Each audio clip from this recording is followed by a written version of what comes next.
usual, we have our friends from SiteLogic here to give us an update on the work that's commencing on the properties. So, turn it over to you. Thank you so much. We appreciate your time this evening, and we understand that we are on a little bit of a time crunch, so we'll keep it as concise as possible, but of course, pause for those pertinent questions. What we'd like to focus on tonight is strictly scopes of work for summer 2022. So, in regards to high school campus projects, what we've been talking about are paving projects that we are calling phase 1. We are also speaking to the development of the principal and guidance houses for grades 9 to 12. We have the IT suite renovation in the media center, as well as an additional principal and guidance house that is located there, as well as the Penridge Academy for Student Wellness. We're also looking at district-wide projects that include facility maintenance at several buildings, and we can go over those in more detail. In addition to a small STEM room alteration at North Middle School, we'll be discussing the West Rock Hill Elementary School kitchen and some food service equipment and layout options there, as well as a summary on our budget for 2022.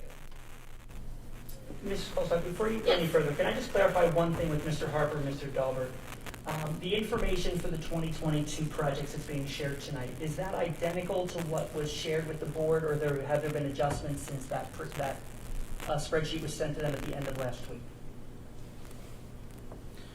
I would say we're at least 99% identical. Okay, so if you think about that 1%, let's make sure we highlight that from a board standpoint, and if not, we can send that out before the board meeting, because I know we're looking to move towards some bids. So I want to make sure the board understands. The easy highlight to that is there was a price reduction with a typo, so this is lower, is the main significant change here. Well, that one will take. So moved. All right. Yes. Thank you, Mr. Hart. Thank you for that clarification. Focusing on our phase 1 campus parking at the high school and operations and maintenance building, we have discussed previously, and again tonight we will talk about the new lot 1, which you can see there in the upper left-hand corner. That is planned south of the new tennis court. We also have lot 4 and lot 5, which are at the district support center. Lot 4 strictly involves a restriping to accommodate larger bus parking spaces, and lot 5 is a brand new parking lot. Area 3 is the operations and maintenance building. The scope of work there is to remove and replace the asphalt and also restripe, in addition to adding a salt storage facility on that property, which you can see in the lower left-hand corner. We've included breakout and also round budget pricing for this work in phase 1, which is just over $2.1 million. Next steps for this work are to be conditionally approved by the Planning Commission and seeking Board of Supervisors approval, and that is pending in October. So we have K&W attending that meeting in October. It's just a formality. We see no issues with that moving forward. So we will be meeting that design and permitting schedule, as well as a potential bid schedule that you see in the lower right-hand corner for November, December approval and bid. Moving on to the high school renovation, these are the principal and guidance houses that we've discussed for grades 9 through 12. You can see the layout here and how the space will accommodate the principal and the guidance team with the planning, meeting, and copy room.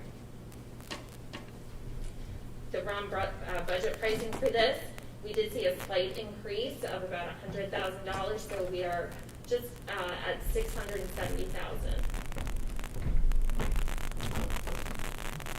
And just clarifying, that's for all 3 houses? Yes, it is. Located at the admin area.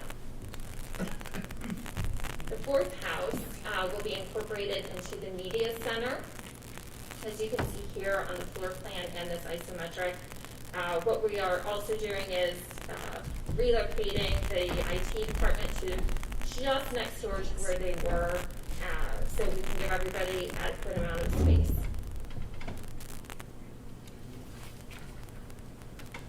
Any questions on this? The price for that has also stayed the same. The budget number for that has also stayed the same. I don't have questions on that one, but I'll back up to phase Sure. one. Yeah. And it's just kind of something, sticking with me. As we dig for these new, parking areas, do we, it seems like every time we dig, we run into something we didn't expect, right? Yes. So is there any way that we can, kind of preempt any of that, or, get a better feel for what's in the underground there? Well, I certainly understand why you want to ask that question, but rest assured, the preliminary work that we have been able to put in place with K&W, we are pretty sure of the areas that we're looking at, especially for Lot 5. If you remember, there was a discussion about bog turtles, and we had to assess the area using our bog turtle survey and found nothing. So we do know in that area it's a little swampy, but the potential impact to that has been surveyed by our team. So Okay.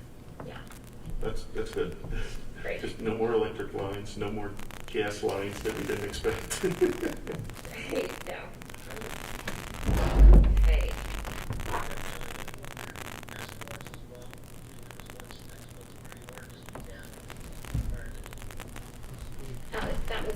That was Rick Evans on virtually from Site Project. Is that something for us? Because we could not hear it. Yes. Rick, could you please repeat what you just said?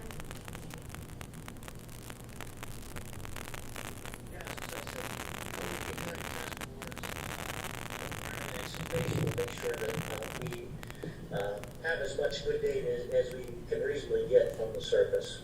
So we'll try to mitigate the risk on any bad soils. Okay. So he said that we would be performing soil testing prior to any major excavation just to Right. assess the stability of the Okay. ground to make sure that a new parking lot will not run into any unsuitable soils. Thank you. Yes. We did touch on this already, as well as media centers. Just wanted to make sure there were no other questions regarding these. We are now moving on to the Penridge Academy for Student Wellness. This is a two-part construction project. First part being the exterior turnaround that would accommodate students who would like to enter the building through this private entrance. And the floor plan that you see is just a very simple renovation. We're literally just extending some walls and adding a door to create this space here for them.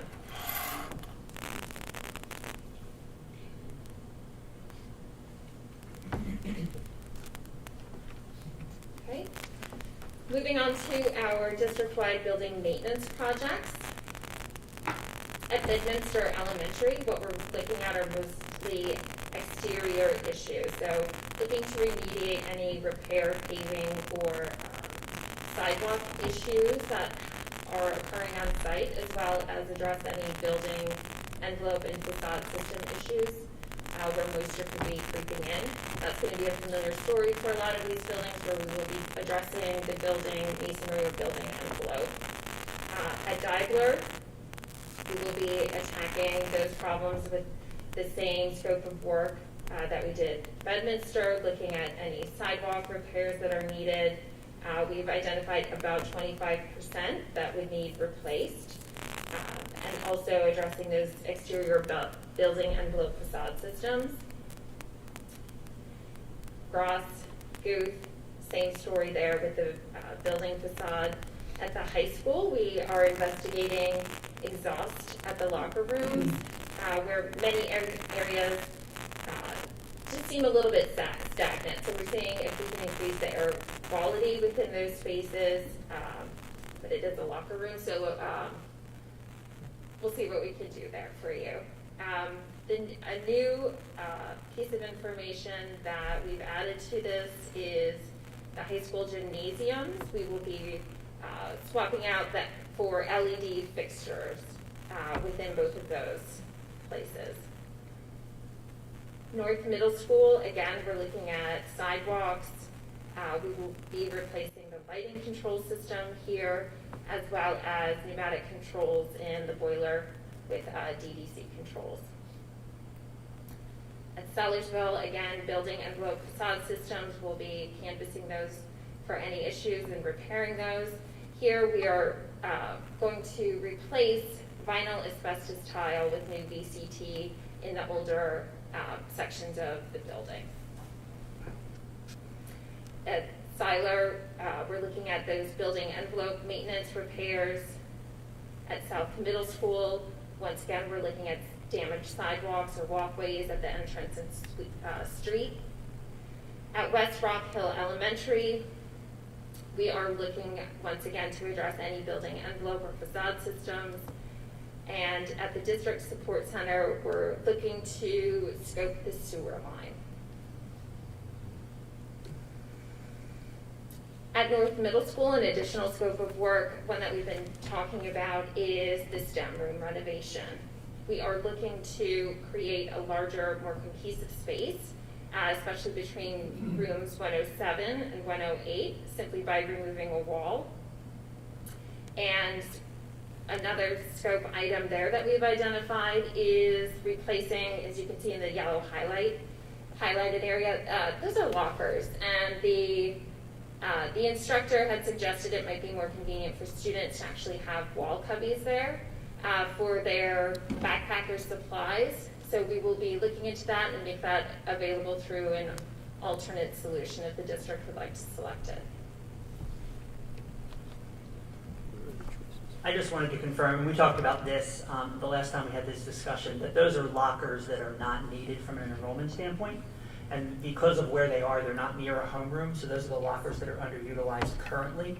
And so we'll be able to accommodate lockers at the middle school for all the students as well as these new cubbies. Okay. Here is the West Rock Hill Elementary School kitchen. What we're looking at is just having to do a remodel due to age of equipment. There's parts that are just no longer available. It's starting to become a maintenance issue in some ways. Also reducing the serving line reconfiguration. They found that the larger two-sided serving area was really just not needed for the size of the school, so they've been able to consolidate it now, and hopefully that actually turns into a shorter amount of time for students having to circulate through that service line. So we're replacing some equipment, and we are swapping, I think, a refrigerator and freezer out for a better flow within that space for the staff to be able to utilize. And this particular budget for this renovation is $361,067. Mr. Delbert? Yes, sir. Do we have confirmation that the staff at West Rock Hill, like the cafeteria manager, has seen these drawings and had input in terms of the setup? I know Mrs. Giartana has seen them, but also the staff at West Rock, to make sure that we've gotten their feedback as well. I can answer that. I went to West Rock Hill with the design team, Gina, and the CAF manager, as well as the facility manager, looked at these drawings, and we're still tweaking some things, but they liked the flow and the way that it would function. Not to get into too deep of details, but this actually expands the walk-in freezer and refrigerator at this location, because the footprint of the freezer shown on the drawing is actually both freezer and refrigerator today, which is significantly smaller than every other elementary you have. So this will give them that extra capacity. Thank you. So you routinely, oh, Kelly's up here. I was trying to find Kelly. I heard his voice, but I couldn't see where his voice was coming from. So you routinely replace any appliances that need replacing throughout each of these kitchens, right? So there's not an issue with any of the equipment, or there is? I mean, remodel is different than replacing equipment that needs to be replaced. And I think we've identified through Kistler, the food consultant, of all the things that, based on age and life cycle, what needs to happen during this process as opposed to the small things that we do on our own. Yes, that's correct. This is quite a bigger, larger scope of work that would be more complicated to handle than simply swapping out material, food equipment in a single summer. So what you have to think about is if a piece of food service equipment is older, sometimes it might take up space and is a little bit more inefficient. So by replacing the food service equipment into more efficient models, we're actually able to gain a little bit of space just because of how they're configured. Right, I guess I thought we were replacing them anyway when they were outdated and needed to be replaced for those reasons. I thought this was more of a, to help with circulation and whatever in the cafeteria, is that correct? Yes, and it's a little of both. So we're taking the opportunity to swap out older, outdated equipment and also utilize this as a way to create a more efficient kitchen. Okay. Okay. I just want to, again, go on the record to say that this is, to me, not as high of a priority as air conditioning our elementary schools, to make sure that our flow direction in our cafeterias is better for $400,000. I'd rather put that towards air conditioning. So that's just my opinion. Understood. I had a quick question. Are you planning on doing this in other elementary schools coming up in the next few years, or is this just a one-off? So we typically look at every elementary school doing a project every year. To this magnitude, we typically don't, but we are looking at other elementary schools because the serving lines are of such an age where we can't get parts for those, and those are a major redo for the kitchen. So we're trying to take one school, do everything that it needs in one summer, and move to the next to try to have everything functional rather than the way we've been just barely making it by with some of these elementary school serving lines. And as I'm looking at the documentation for the 5-year suggested summer plan, right, so this is 2022 that we're looking at for West Rock Hill. When we prioritize, 2023 shows the kitchen at Grass, 2024 shows the kitchen at Sellersville, and 2025 shows the kitchen at Guth. So in terms of that same level of work, with a budget line item of about $300,000 put in as a placeholder because of where we've been, to try to make sure that we're updating all of them. And Mr. Harper and his department did a nice job of prioritizing which ones in which order, but that is the plan for the next 4 summers, to do 4 different elementary schools.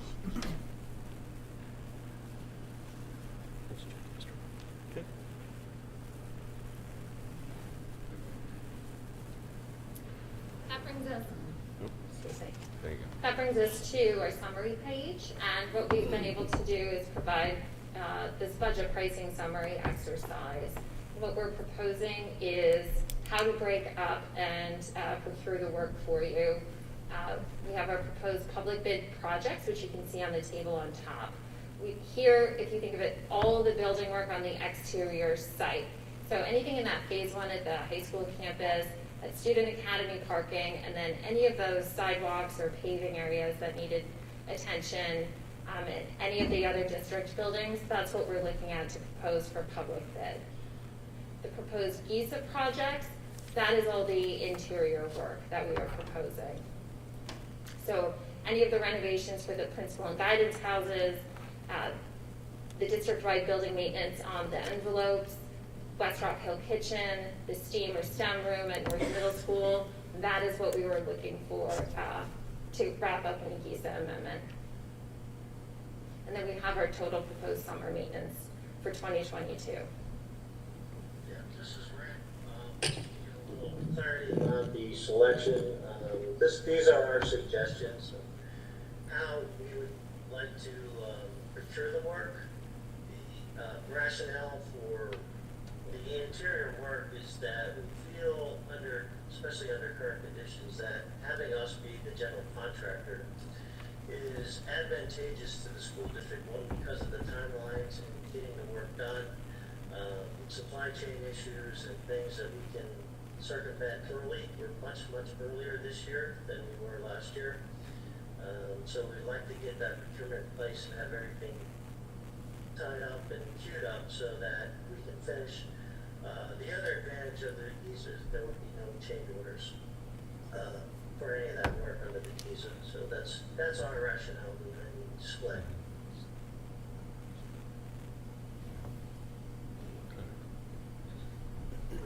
Understood. Any other questions? No?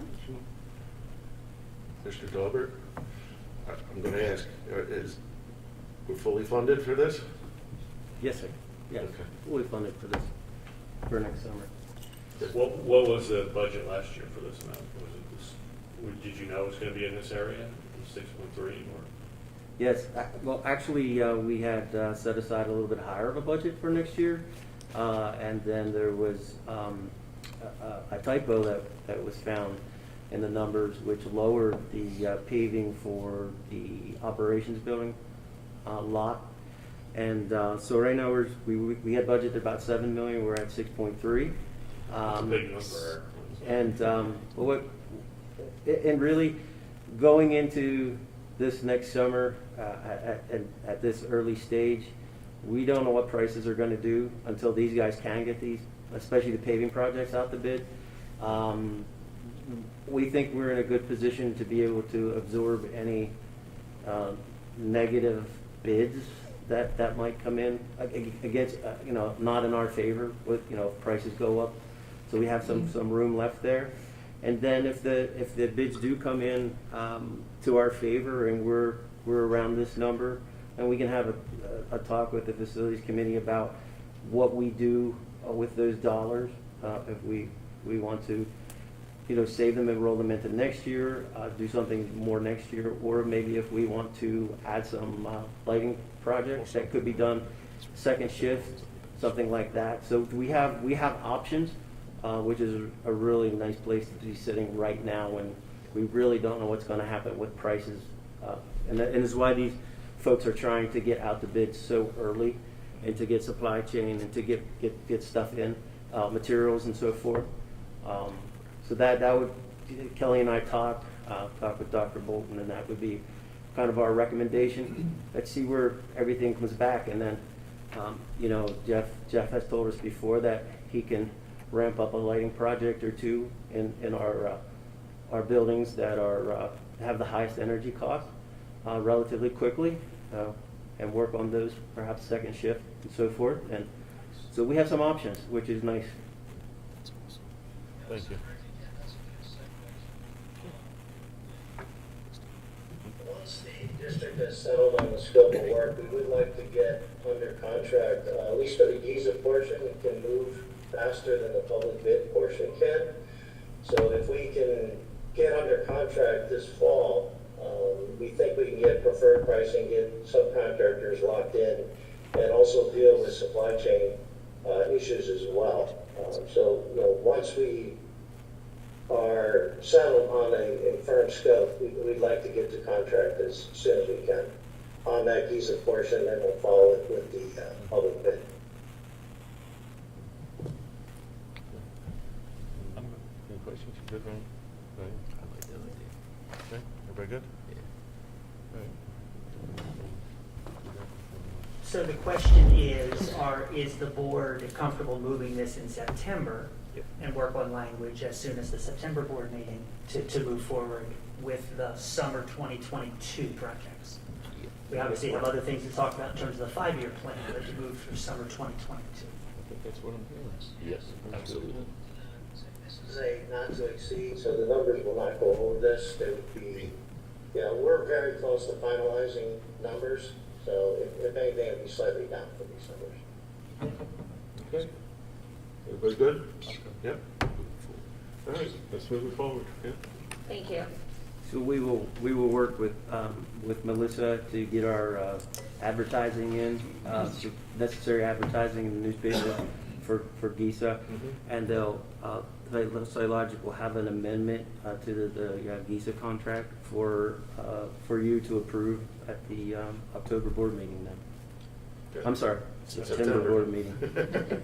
My apologies, September board meeting.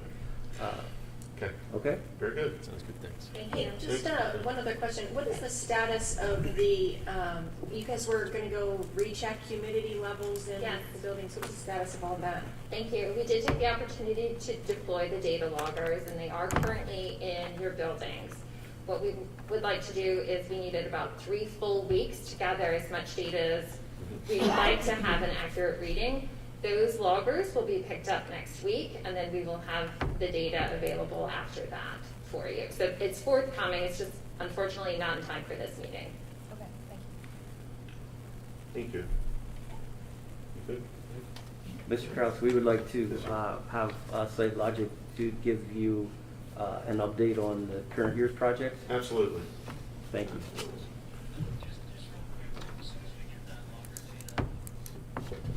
Convey that to the administration, they can convey it to the board. If Logger you didn't, data? yeah, if Yeah. you- Rick said as soon as we get the logger data, we'll get it to administration so it Okay. can be conveyed to the board. Good. Okay. Okay? Yep. I want to begin with a request for a change order. Since you talked about language for the next board meeting, the tennis court project. we've- I'm sorry, you said it would be sent to the board. Are we gonna be having it shared in the next public facilities meeting? Because I would like the information shared publicly. Data logger information you're referring to. Yeah, you said he was gonna send it to the board. I was actually hoping you guys were gonna present it at a meeting. We can do that. Rick just meant to get it to you as soon as possible. Oh, okay, thank you. Sure. That's what I want to talk about the next meeting. That's what I'm thinking. Okay, I'm sorry. I want to begin with give you background information for a change order request for the tennis courts. We found a design error in the retaining wall, and it's going to force the wall to be completely removed and replaced. The change order is going to be in the magnitude of $94,000, and Penridge School District will be fully reimbursed by Site Logic, your program manager, because we are responsible for your design, and then we will pursue that on our end. I do not have the exact detail. I was hoping to have the change order in hand today, but we will get that to you in the coming days if you would consider that. And I'm willing to offer any information that I can offer on that, if you have And questions. Mike, that change order needs to go into place before we can move forward with the project, correct? That change order is essential, yes. So, I'm sorry. Is that, so you said it's gonna be covered? It's Yes. It's not gonna cost Penridge, how much You money will, would it because cost? it's publicly bid, you will initially rates change order, pay the contractor, Right. and then you'll be reimbursed by Site Logic. Okay, what was the root cause of the, There was a design error, and we've actually had 3 sets now. We've completely redesigned the wall so that you have a much better quality wall for duration over the years.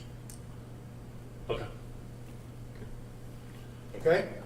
That's where I want to begin. Now, I'll follow up with some other information. I'm sorry, Mike, I just want to make sure that the board understands, because I want to make sure I understand. There was a design error that caused the wall to not be adequate for the scope of the tennis court. That's correct. And it needs to be completely redone. Correct. We looked at alternate plans, but every alternate plan costs more money and more time, and obviously time is of the essence. And if the change order goes into play in September, what is the new expected timeline? I know you're going to say it depends on the weather. So No, really, let's I'm say- not. let's say- Oh, it doesn't? Okay. Believe it or not, we have a supply chain issue that is coming into play much worse than the retaining wall. What we've been told is there's a nationwide shortage of latex, which affects the finish and the paint. And paint has been ordered for months, and the expected delivery for line paint is the first week of November. And we believe that wall will be out and a new wall in before that. So the supply chain issue is much greater than the design issue at this point. Then the complication becomes temperature for paint. Is that accurate? That In that terms is of tennis accurate. line paint? That paint needs to have 50 degrees and above.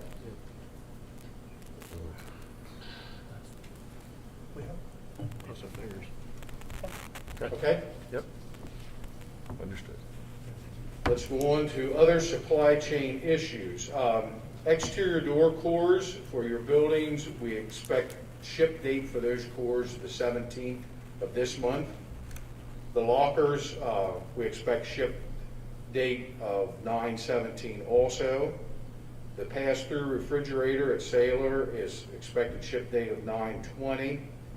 And we know we have a breaker issue for the steamer that we do not have, at least as of last week, did not have a date for delivery on that. And Kelly, if you've heard anything on that, but I've not, I mean, we're using both our kitchen supplier and the electrician trying to find the breaker. Right, I believe they have the systems working. They can use one at a time. Correct. But once they get the breaker in, then they'll be fully functional. West Rock Hills, you may recall we delayed the entrance, and I apologize, I don't remember the name of the street, but we had a delay because there was a gas pipe that needed lowered. We're expecting that entrance to be finished by the end of this month, and grading, sidewalks, and plantings got delayed slightly. Apparently you folks had some rain. We're expecting the 24th if things go well. And I'm prepared for any questions that you might have. So is the entrance at the end of September the last piece of that? Which means then the project, obviously there's going to be site work and punch list things and stuff like that, but it'll be usable the way it's been designed, Yes. hopefully, Yes. the end of September. That's our goal, yes. Great, thank you. Other questions? No, not really. Nope. Supply chains are bad everywhere. Thank you. Yep, thank you. I just want to make sure we have everything we need for the voting meeting in 2 weeks.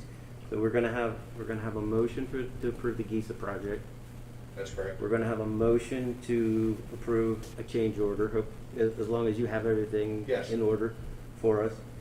And what about the paving project? When do we need a motion on that to be able to move forward with We your can- time frame? Yeah, we can take care of that all at the same meeting, or so that we could go out to bid as soon as documents are ready, or if you're more comfortable holding off until October. And I presume the motion simply to go out to bid? Yes, Right, so that is I correct. don't see any harm in that.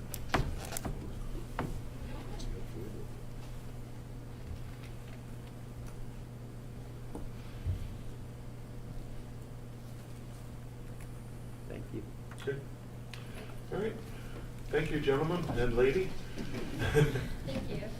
I'll be in touch with you. Yep. Mr. Alexander, I've gotten a text that we're having some technical difficulties with the presentations. Yes. Now, we're not going to use PowerPoint for the rest of the facilities. May we just continue with the facilities meeting and then we'll fix it in between before the next presentation? Does that work? Yes. Okay, all right. Okay, so next item up on the agenda is the bus bid pricing, and Mrs. Kraus, are you on deck, or is Mr. Dahlberg on deck? I'm gonna be on deck, and Okay. Mrs. Kraus and Mr. Duke are here for moral support Okay. and answer any questions that you may have. So this year, if you recall, in the budget, the board approved $500,000 for new buses this year. So we went out to bid for 5 72-passenger buses. We received 3 bids, one from Brightville of $104,575, one from Roar of $106,745, and one from Wolfington of $97,244. And that would be per bus. It's for us. So Wolfington is the lowest bid prior to trade-in prices. We are trading bus 19, 26, 28, 41, and 42 this year. Wolfington had a trade-in value of $1,000 per bus. So when you pull all those numbers together, Wolfington had the lowest total cost to the district of $481,220 for the 5 72-passenger buses. And these are the 5 buses that Mrs. Kraus put forth in her budget presentation to you for replacement this year. Okay. And Mr. Kraus, just remind me, are these gas or diesel buses, and maybe? These are diesel buses. Diesel? Okay. Thank you. Just curiosity on my part. Okay, board members, questions? Why did the other two not respond, or there were two of the five that didn't put a bid in? Any reason, have we done business with them before, or are they just? Yeah, so one of them only does, take scrap, and the other one only does small buses. These are Oh. full-size buses, so they would not be able to offer us full-size. So everybody. Everybody did. Okay. Board members, any other questions? No? That's good. All good with moving that forward? All right. Move it forward. Mr. Dahlberg? All right, thank you. We appreciate moving those forward, and moving forward with getting the new buses in, so that's great. The next item on this agenda is obsolete items. The first is Bedminster Elementary School. We have various pieces of equipment. Some portable coat racks will go to public surplus. It's TV, VCRs, DVD players for recycling, TV carton, TV, scrap and recycling, and some computer tables that we'll put on public surplus. That's all from Bedminster. We have Central Middle School. We have a OKI printer, or OKJ printer, OKI. That does not work, so we'll recycle that. We have 6 4-drawer file cabinets that are no longer used, and no one else in the district would like them, so we'll put them on public surplus.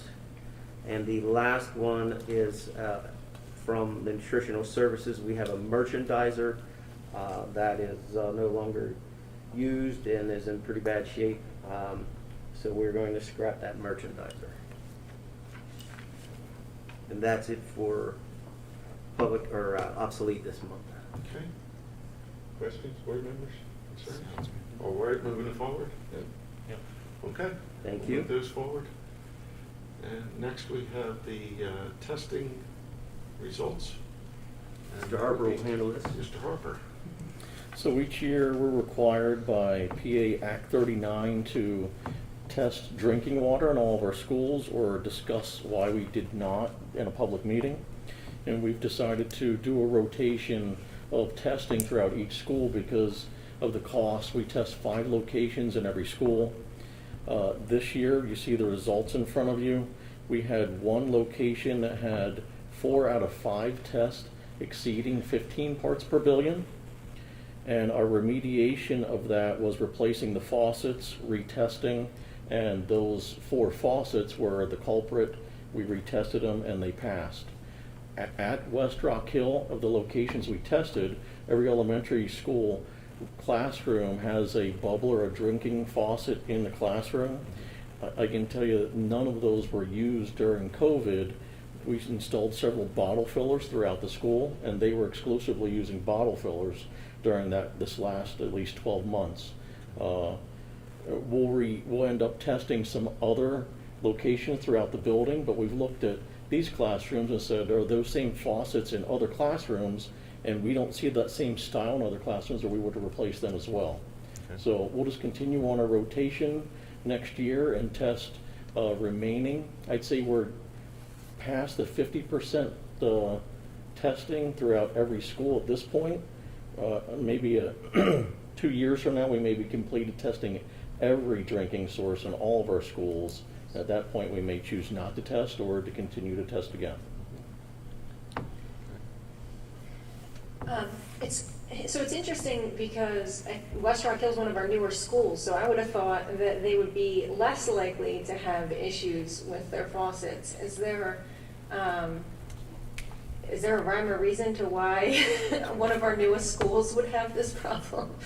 Right, great question, and typically for every time I've seen a high test, it has to do with a faucet, and these faucets are made of brass, and it's really hit or miss. At a certain point in time, brass was allowed to be made with lead. Brass is an alloy, and they were allowed to make it with lead. At a certain year, they were, I believe, NSF certified that they cannot use lead, so it depends when you purchase the faucet. Maybe it was a batch of faucets that were made with a certain type of brass, but that's why we're doing the testing. We'll end up testing them all to make sure that we don't have those same conditions throughout all the schools.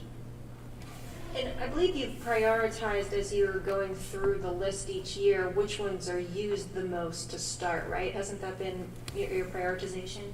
Right, typically year one, I think we tested all drinking fountains. They would be the highest use typically. In elementary schools, all these bubblers in classrooms get that similar kind of use, so we're definitely doing all those first. We did kitchens where they use water to cook with. Those were some of the first tests we did back in 2018.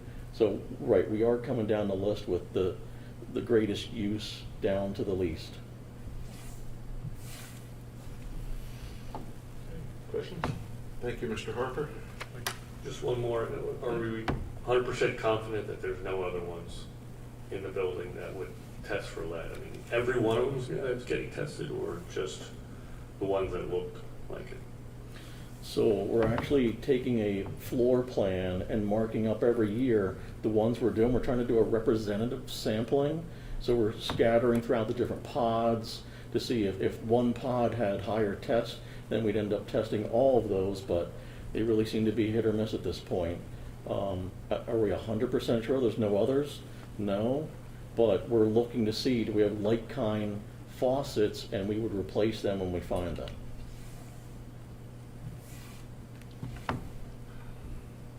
You know, Mr. Wars, I'm kind of on the same bandwidth, right? So the quality guy in me says that maybe we should take another sample in that building, just to see, just to get some comfort. Because when, at this rate, you know, it's 4 out of 5. I'm not so comfortable waiting another year to hit another sample size in there. Whatever direction the board wants to give, we could test all remaining drinking sources in there, if that's what you'd like us to do. Do you know how many more there are? I don't have that count now, but let's say 20, just to pick a number. I don't know, I would err on the side of safety if it's something with children. Yeah, so. Is this the, I'm sorry, No, that's okay. is this the only building that has had this many fail?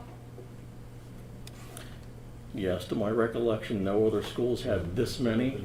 Last year, I think we had one in Dibler, one in Sellersville, but not 4 in any one school, to my recollection. Yeah, then I agree. I think it makes sense to prioritize this building since this is the only one that seems to be really a consistent fail. Understood? Okay. All right. So, sounds like we're going to test everything, right, at West Rock? Right. Thank you, Mr. Harper. Will do. Mr. Kraus, I'd just point out on that test data that you have in front of you, these tests were done in April 2021. Yep. And the retests were done in September of 2021, and that's because it took that long for us to get new faucets. ones. Yes. They were ordered immediately after the first test came back, and it took us that long to get the faucets through the supply chain. So. Thank you for that reminder. So, Mr. Harper, if let's say 20 is the right number, what's the time frame estimate in terms of testing and results for 20 samples? So there's a flushing process that you do, and that could be done within a few days. Once samples are collected, it's typically a 2-week turnaround to get results. I think this last round took 3 weeks for whatever reason, but I would say within a month we should be able to have a turnaround and possibly report at the next meeting. Thank you. Okay, so with that brings us to the end of the facilities agenda. So we're going to take a 5-minute break. Technology is fixed. We're going to take a 0-minute break. All right. Thank you, Mr. Alexander. All right. So with that, the next facilities committee meeting is scheduled for October 12th, and I will turn it over to finance. Thank you, Mr. Kraus. Call the Finance Committee to order. Are we doing public comment tonight in all of our back-to-back meetings? Are we doing another public comment now? Only- No one signed up for an no one agenda signed up. item, so we're Yes. seconding it. Oh, okay. All right. Then we'll move right on to contracts. Mr. Dahlberg? Thank you.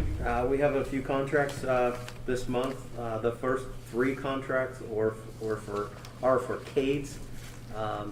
Cades is a approved private school. The first one is self-contained special education for the current school year. The cost is $308.91 per day.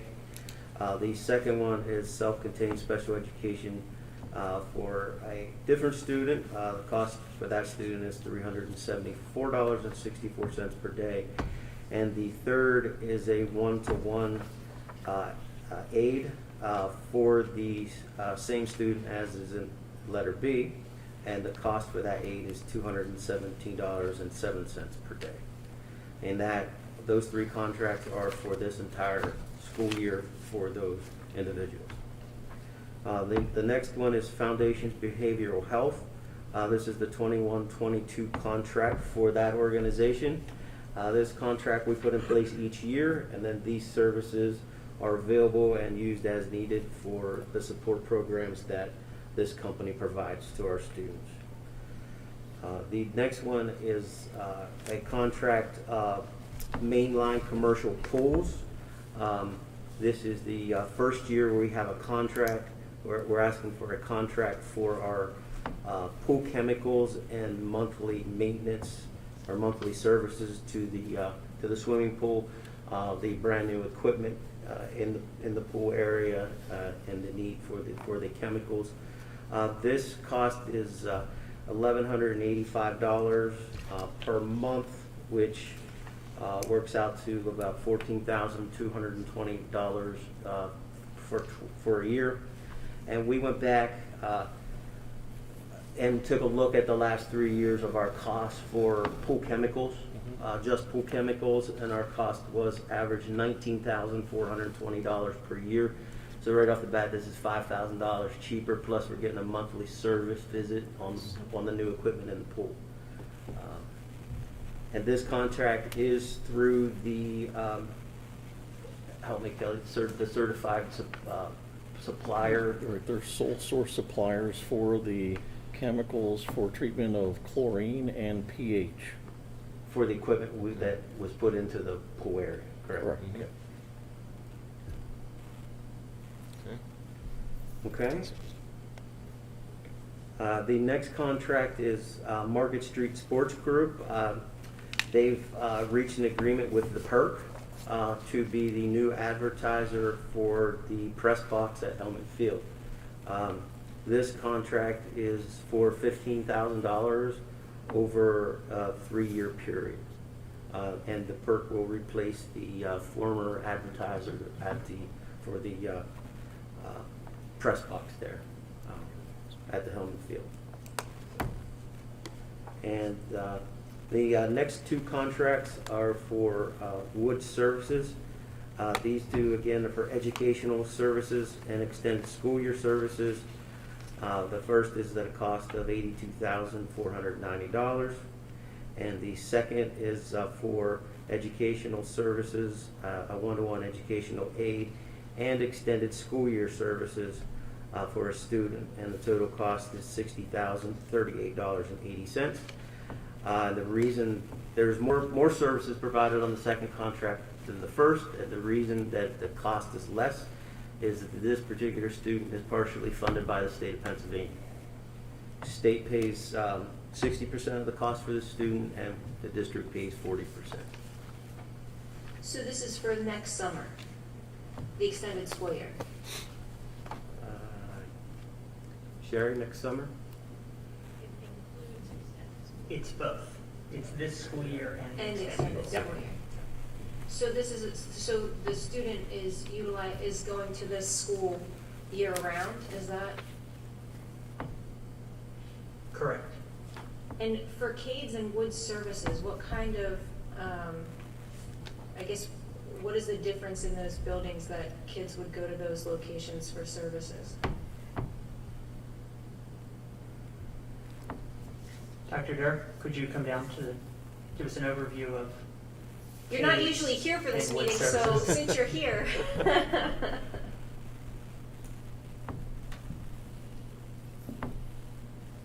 And Dr. Bear, are you prepared to do that, or would you like to send a report to the board after the meeting? I can. Great, thank you.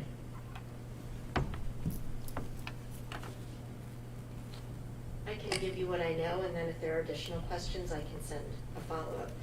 So, CADES are 2 students that are extremely multiply handicapped that require an extensive amount of service that we haven't been able to provide in the district. So this is year 2 or 3 of services for those students at CADES. Woods is a student, I believe this was a student that moved into the district that had this placement already in their IEP. So we kept the placement until we get to observe the student and get to evaluate the student and see if we can bring that student back in district. So both of those were for the same student? CADES is 2 different students. No, I mean, Woods is there twice too, or is one's for? Woods is 2 different students. The other student is a recommended placement that we recommended because of need for the student. And what kind of services does Woods offer? They have more like behavioral and mental health services. Okay. Okay. My other questions will be probably more private questions. Okay. Thank you, Dr. Bear. Mr. Delbert, I have a question on Market Street, right? And I've probably asked this before, so I apologize. When does our agreement with Market Street expire, or is that open-ended? That's open-ended. Okay. Yep. The board can end that agreement with this, I believe it's a 30 or 60-day notice. Okay. So it's not a long time frame if the board wanted to end that agreement. Okay, and off the top of your head, do you remember what their slice of that is? So what they will get paid from this contract is after their share of the expenses for advertising come out, because we share those costs. Right. It averages out about 25% what they would receive. Okay. Thank you. You're welcome.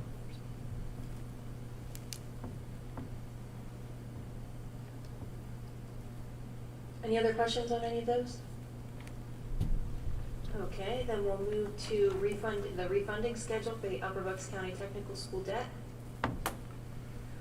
Okay, we, as a finance committee, have been talking about this general obligation debt at the tech school since our last refunding. To remind you, the debt there is callable on or about May 15th of 2022. So working backwards, we put together a schedule as to when it would be advantageous for the district to begin the process of a refunding of that debt. The school district's share of that debt, outstanding bonds, is just under $10 million, between $9 and $10 million. So what we would like to do is have PNC come out to our, Tim Kerr from PNC come out to our next Finance Committee meeting in October, and he will present to you a refunding scenario and savings to refund that debt from the tech school. We'll go through that process, and if the board wishes to continue to move forward, then we would have a motion at the October school board meeting to move forward with that process. And really, as we walk through that process, and the board's been through that before, what we'll do is we'll end up issuing debt in January, closing on that debt in February. We can close on the debt 90 days before the May 15th call date. So we'll have everything in place 3 months beforehand, and when the call date comes about, everything will be taken care of. Right now, the potential savings is still over $3 million to refinance that debt for the school district. So for the school district share of that debt, it's about $3 million in savings. We will shorten that debt. That debt currently has a payoff schedule that runs through 2044, 2045 school year. We will shorten it, and we will pay that off fiscal year end 2028. And that will still put the district on the path of being debt-free at the end of the fiscal year 2029 year. So that's the plan. We'll move forward and have Mr. Kerr here next month, if it's okay with you. Sounds perfect. Yep. Everybody else, and I like it. they did a really good job for us last time, Yes. but they were good partners. They were efficient, they had good information, and they worked to save us a good bit of money, so. And I thought they were instrumental also in helping us to get a really good credit rating, so that was, Yep, really happy with them, yep. He'll be here next month then. Oh, good. Perfect. Sounds good.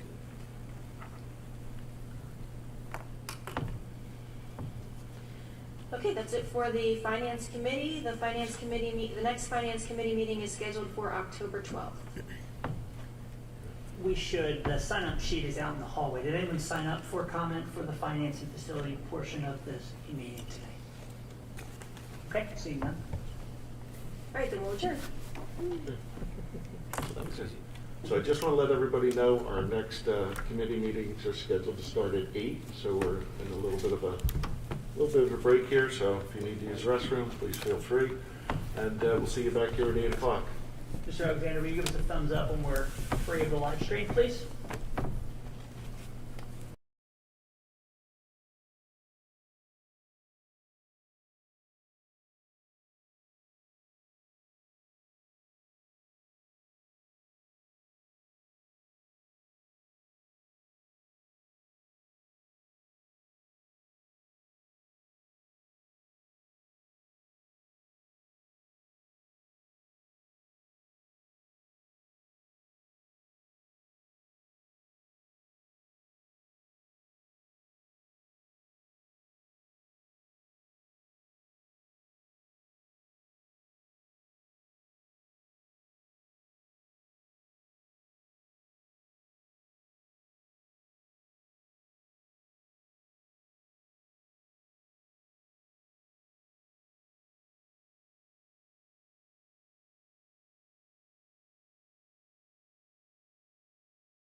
Thank you. We're ready, Mr. Kraus. All right, well, thank you.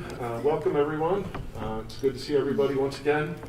I just have one announcement before we get started. As per the governor's order, we are required to have masks when indoors and when in this building. The governor's order also provides for exemptions to the order. And if you would like to claim an exemption, please come up to the table, fill out your exemption. Otherwise, I ask that you please wear a mask so that we can remain in compliance with the orders. Do you have any masks for us to wear? We're on the back table. You're on the back table, sir. Oh, I didn't, sorry. There's exemption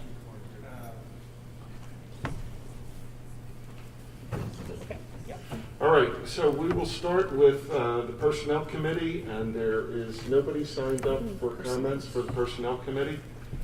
So we'll start right in with that. And Mrs. McHale, you are up. Thank you. So I'm going to start with something that's always, very positive and happy time of year, and that's the acknowledgement of tenure. And this year we have 15 individuals that have qualified for tenure. You'll see that one individual is qualifying in November, and that's just because of a leave of absence that pushed that a little bit further. Perfect.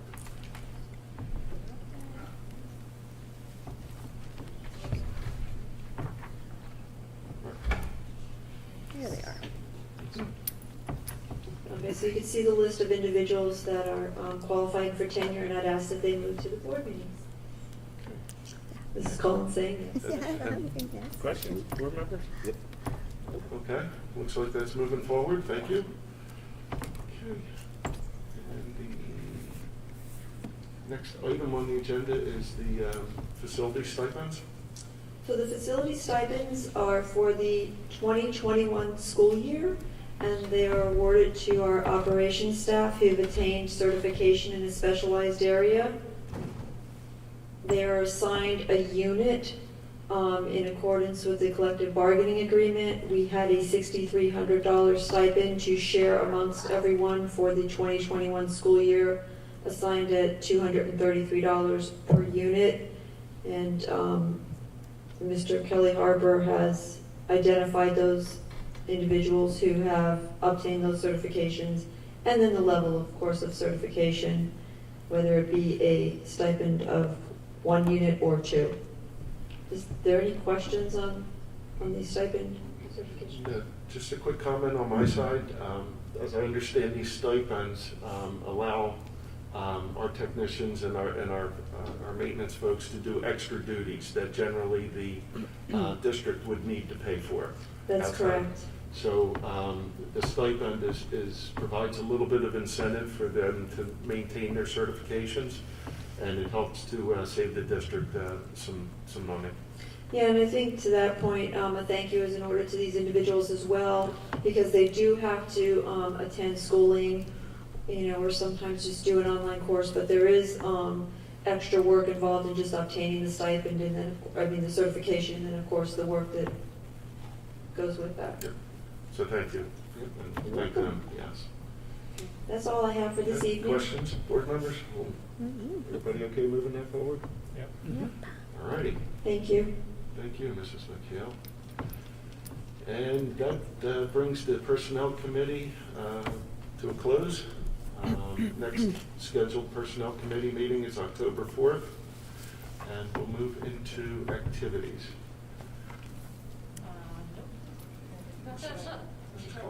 Yeah, okay, I was just wasn't sure if you're gonna do. Okay, so was anybody signed up for activities? Not for activities. No, Okay. no. Good. Well, then we'll move into the agenda items. The first one is an overnight trip proposal for cheerleading nationals. Sounds like a lot of fun. You gonna cheer? Cheer. Don't get this.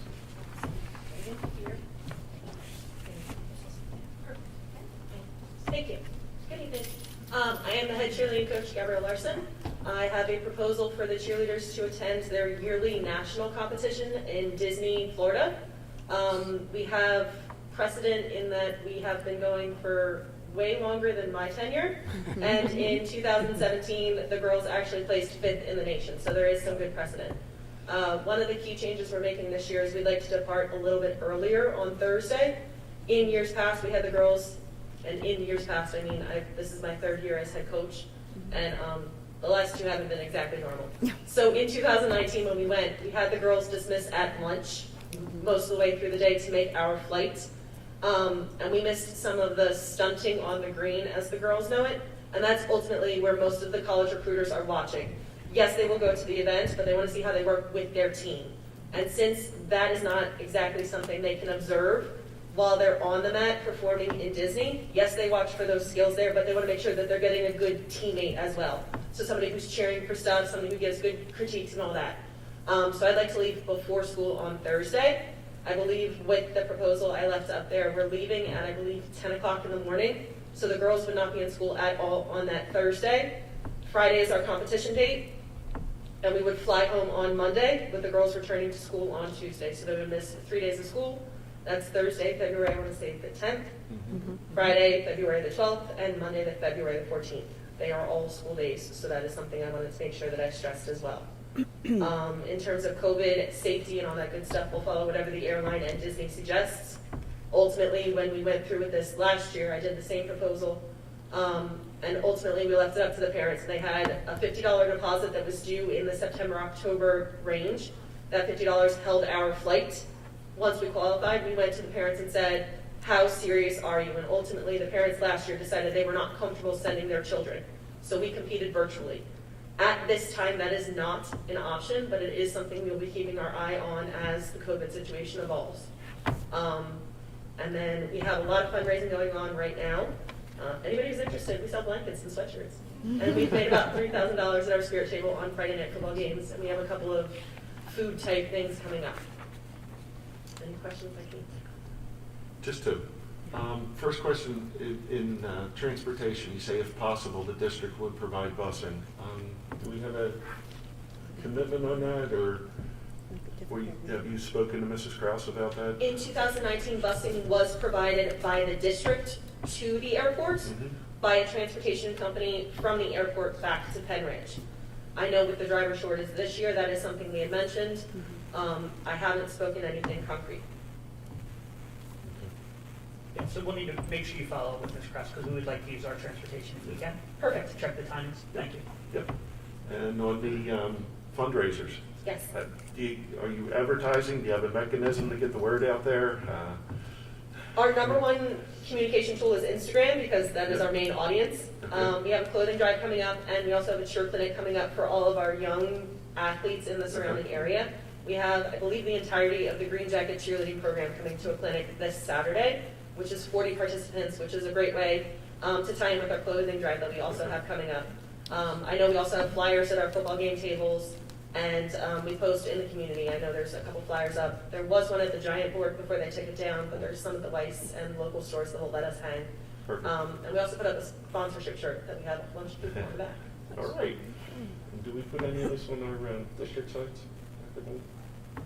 We certainly can, if you provide that to Ms. Cooper. Absolutely. So just want to get you as much advertising out there as we can. And we appreciate that. All right. Thank you. Thank you. Does anybody have any other questions? All right, then that will move to the board meeting. The next one is the FBLA State Leadership Workshop at Kalahari. Mr. King. Coach. Good evening, everyone. So this is my 4th year here. We went in 2019. Obviously, last year we couldn't go. It's a great opportunity for the kids not only to learn from their classmates, but what's really nice about this entire weekend, it seems kind of crazy that it's at a water park, but they're in clinics and they're in different sessions literally the whole day. They get like a 3-hour window each night to be able to go out and enjoy the water park. COVID-wise, we already told some of the kids that have reached out to us about going.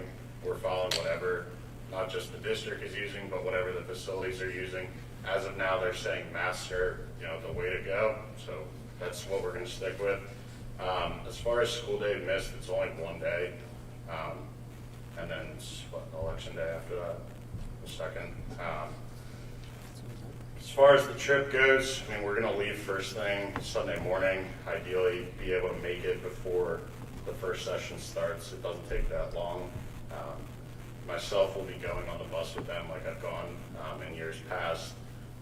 Brian will definitely be going as well.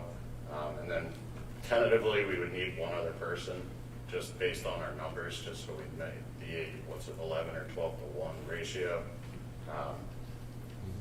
But our cost right now is $110. Ideally, we're going to try to get that lowered by raising some money per student, overall cost. So we're going to start doing our fundraising, and we've done pretty well with fundraising in the past. We just wanted to get it approved before we put it out to all the kids and told them, hey, we need money up front. As far as the lodging goes, that'll also be dependent on the amount of kids. In years past, we've had up to 4 students in a room. Obviously with COVID, puts a wrinkle in with everything. It might have to change. They might only be doing 2 kids per room. But as of right now, the conference is still on, and we're hopeful to go. Anyone have any questions? It sounds good. We hope you get to go to, we'll move it to the board meeting. Awesome. Thank you, guys. Have a good one. But I guess I should say if we, advertising for those fundraisers as well.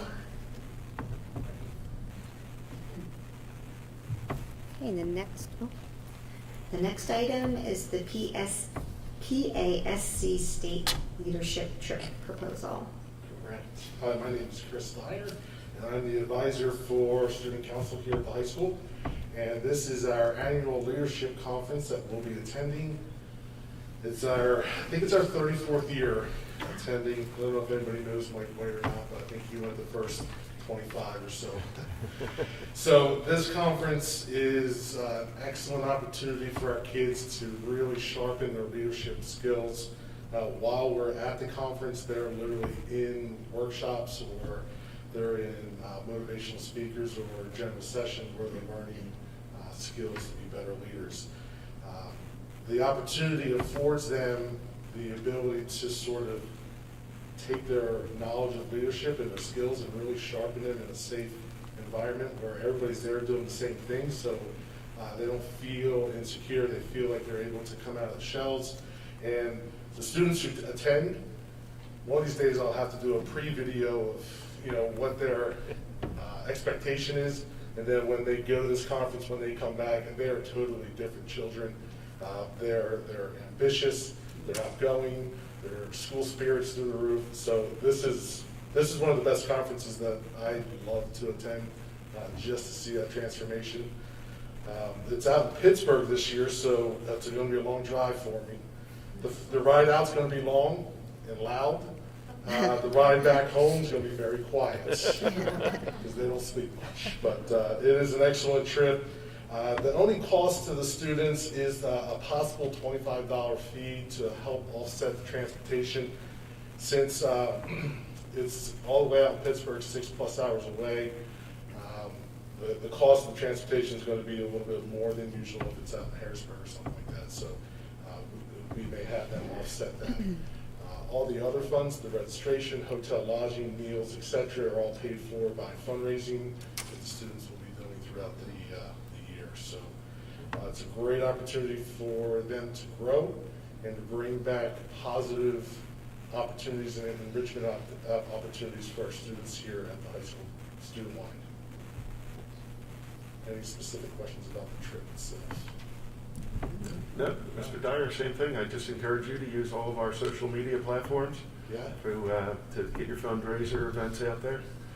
Well, that's very, very appreciated. I appreciate it. So I think they've already met their goal.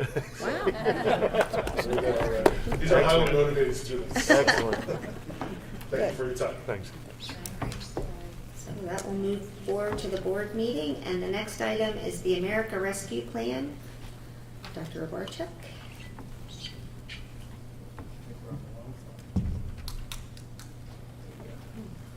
Good evening, everybody. I'm here to present our learning loss plan through the American Rescue Plan, otherwise known as ESSER 3, of the federal funding that we received as a school district. For this plan, we're going to be specializing in certain areas in regards to learning loss. And so for our elementary, we're looking at a program called Beyond the Bell.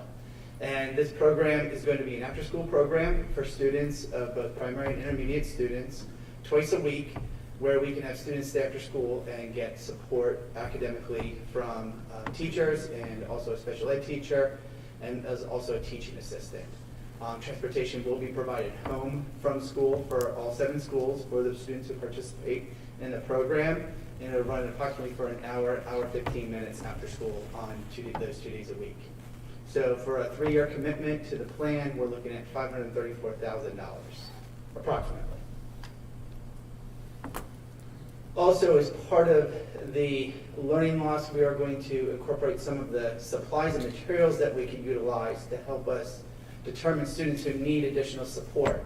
So the first one is Fontes Pinnell reading kits, which will help us to continue to identify where students stand at their reading level and identify any losses they've incurred over the last year and a half, and help them to get back on track and provide the additional support with using the kits. Then it's Star and Freckle, and this is an online blended learning program for mathematics, and this will be for students in kindergarten through 5th grade. As I said, it's online, it's a blended course, so they go online to sign into a program specifically designated to help them remediate in mathematics.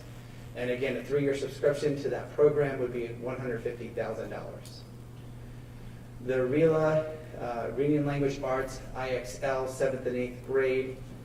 This is to help students in 7th and 8th grade, and I am going to quickly defer. Where's Mrs. Greenbrook? Can you just come up and explain IXL, please?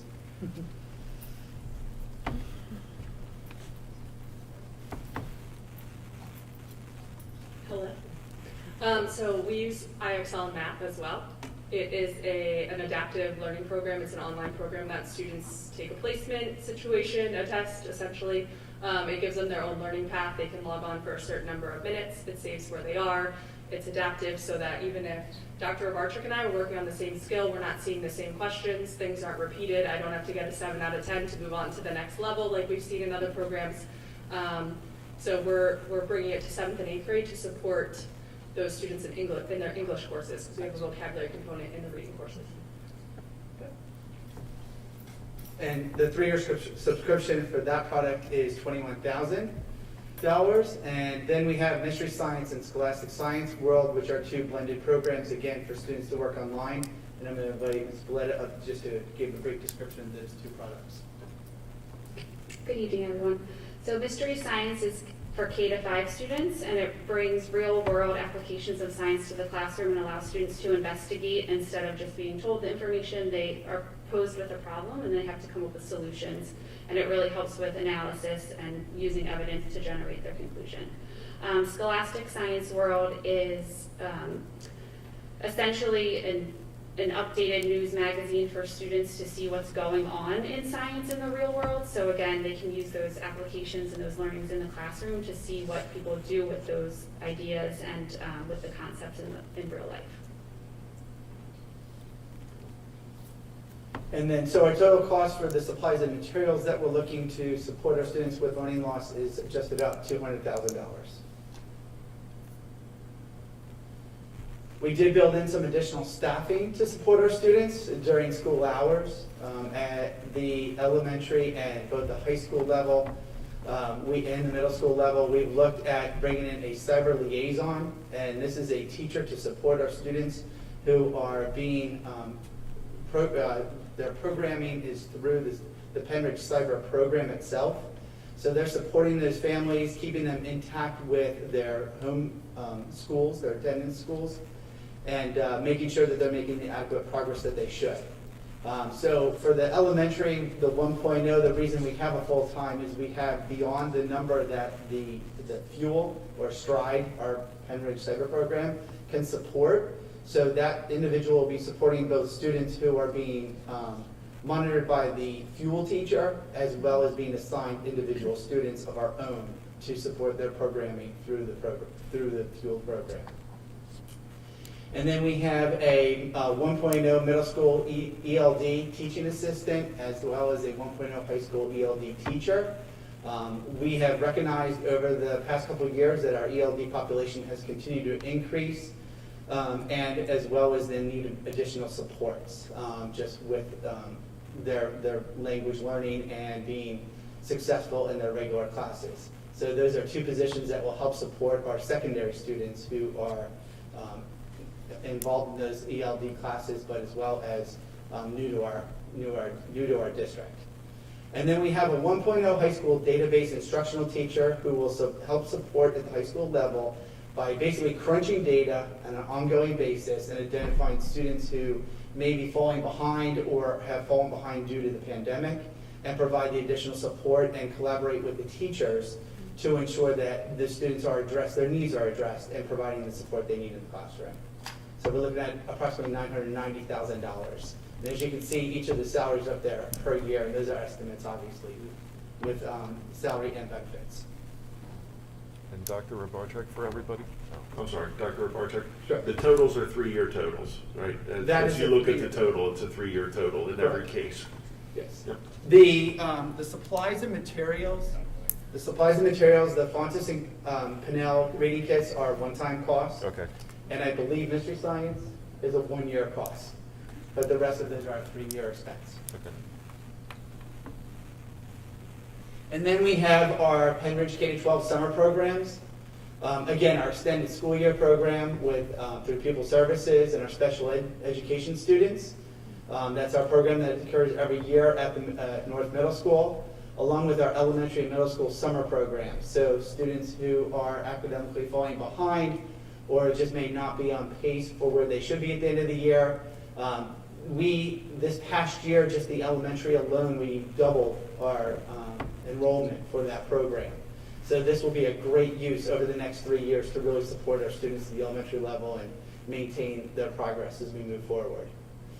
And then also the English Language Learners Summer Program. Again, our enrollment in this program and didn't exactly double, but it increased significantly this past year as we're seeing more and more families who are in need of English language learners.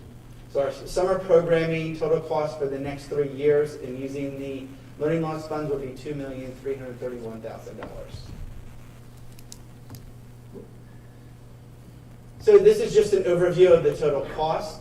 As you can see, again, Beyond the Bell is $534,000 for the 3 years. The supplies and materials, $200,000. The additional staff, our summer programming. So our total overall expense will be $4,055,000. The remainder of those unspent funds will be allocated to IDA services with students with disabilities. So this was just an overview of the allocated funds we actually received. We received $5,063,035. By law, you were to spend a minimum of 20% on learning loss. That was, you had to, no matter what, put that percent set aside. Of that, we spent $4,055,000, as I said, so we spent 80% of that total allocated funds just towards the learning loss component of our programs. And so the time frame for these funds to be spent, that's why I talked about the 3-year use of the funds, is actually not until September 30th of 2024, so we can spread them out over those next 3 years. I think that's it. Any questions or comments? With the high school, the data-based instructional teacher, so that person is going to kind of, like you said, look at the data to find red flags that pop up. But then what is this? Where are they going to get the support materials? Like, what are they going to use to remediate a student? Good evening. This is a new position for us, and we're very excited at the high school. So we are creating the position. And the goal is for this person, and we have done some interviewing, and this person will lead the way to help build the capacity of teacher understanding of choosing the correct data, the data that makes the most sense to reach the goals of, in particular, the student achievement goals, and helping teachers use that data in teams. So that is really one of the major roles of this position, is so that teachers feel comfortable using the data in teams. And for an example, when we have common assessments like CDTs and Keystone exams at the high school, and our biology teachers have all used the same assessment, this teacher, with the supports of our coaches and administrators, will be leading the discussions about the data that we have. What standards are we excelling in? Which standards across the board do we need to continue to work on? Where do we see real success in some classrooms, so that we build the strength of our teachers to help all students succeed? This person also will attend child study meetings. So as Dr. Barczyk indicated, this teacher will go to child study and be able to support the team in the analysis of the data to match it with supports and interventions for students. So collectively, we'll build that model for high school students, because at the middle schools, we have IST. So there's an instructional support teacher at K-8. So our elementary and middle school all have an identified personnel who lead the way in data. So we are very excited that we received this funding to be able to have that same or similar support at the high school. So how much of this are you saying we've already spent or committed to, and how much is being proposed? So at this time, the $4,055,000 is what is being proposed for the actual learning loss component. So the only thing that's been basically spent at this point in regards to the expenses to these funds are the summer programs from this past year. We have not initiated the Elementary Beyond the Bell program as of yet. We're waiting for this to be presented for this piece. The supplies and materials have all been earmarked, but they're waiting for, obviously, to move through after this meeting. And then the additional staff piece, the elementary cyber liaison is in place because of the number of students we have in the program enrolled already. We have over 50 students enrolled in the Penridge cyber program. So we were definitely in need of an individual to take on the capacity of supporting our students beyond. How many of those students are at the elementary level? 50, just over 50, 53 I believe it is right now. 53 students? Correct, and we still have more on the list. But so what happened, Ms. Bennis, is the enrollment increased so significantly with Fueled that their teacher bandwidth basically expired. They had as many as they possibly could. So that's why the liaison will be being assigned some of the students to support as they work through the program. Actually, I wanted to go back. Well, I guess my concern is, so when we had talked about the fact that we were getting ESSER funds, the conversations that we've had in the past about this is that, ESSER's funding is so broad that we can use it for all of the expenses that we're already spending anyway, right? So I guess I'm a little bit surprised to see this much that's, hey, let's buy all this extra stuff and hopefully it will help us. I think when you start taking on all these extra subscriptions and extra positions, if you think it's going to go away in 3 years, that's a fantasy. I mean, anytime you expand and you add all of these other things, it's not going to go away. I don't think that we utilize all the subscriptions we already currently have. And I also know that ESSER funding can be used to improve the air quality in the buildings, which would include air conditioning in the elementary schools, which I've been told we don't have money to do, but I can tell you we have money to do it. So I just, I see a lot of redundancies and things that I don't know are actually going to be worthwhile. I feel like it's more like, hey, we have all this money to spend, let's find ways to spend it. That's my opinion. The items. It turns off on its own.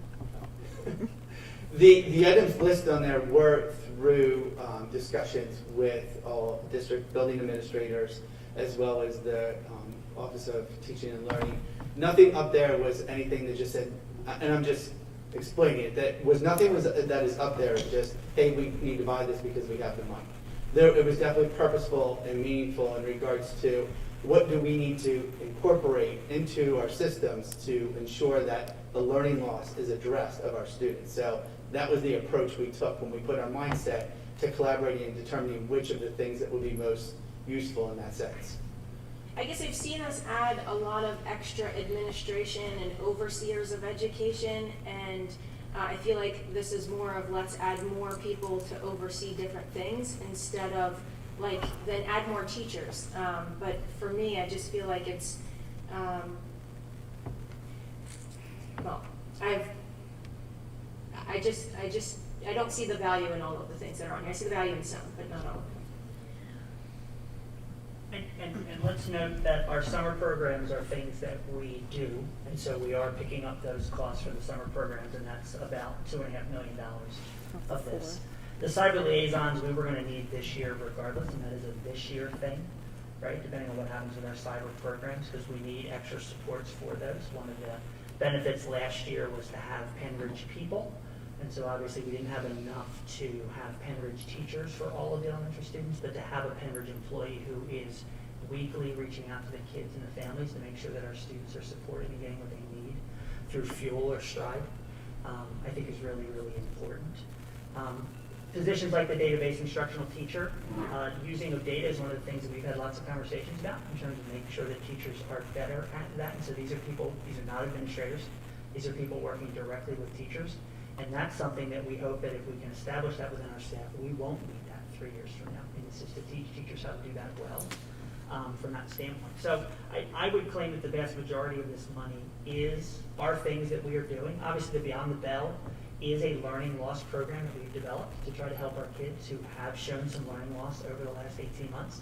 And so that is $500,000 of this to be able to say, let's give kids a little bit extra who need that 2 times a week for a little over 2 hours. But I think it's going to do a lot of kids and a lot of teachers a lot of good. Well, as far as the data analysis person, we have how many administrators and supervisors? I don't know why they can't help teach our teachers how to analyze the data. I think they're already doing that. I just don't see why we need a specific data person to analyze data. As far as the liaison for cyber, if we have 53 kids, I mean that's like two classes worth of kids at the elementary school. I'd rather be adding dedicated teachers than a liaison.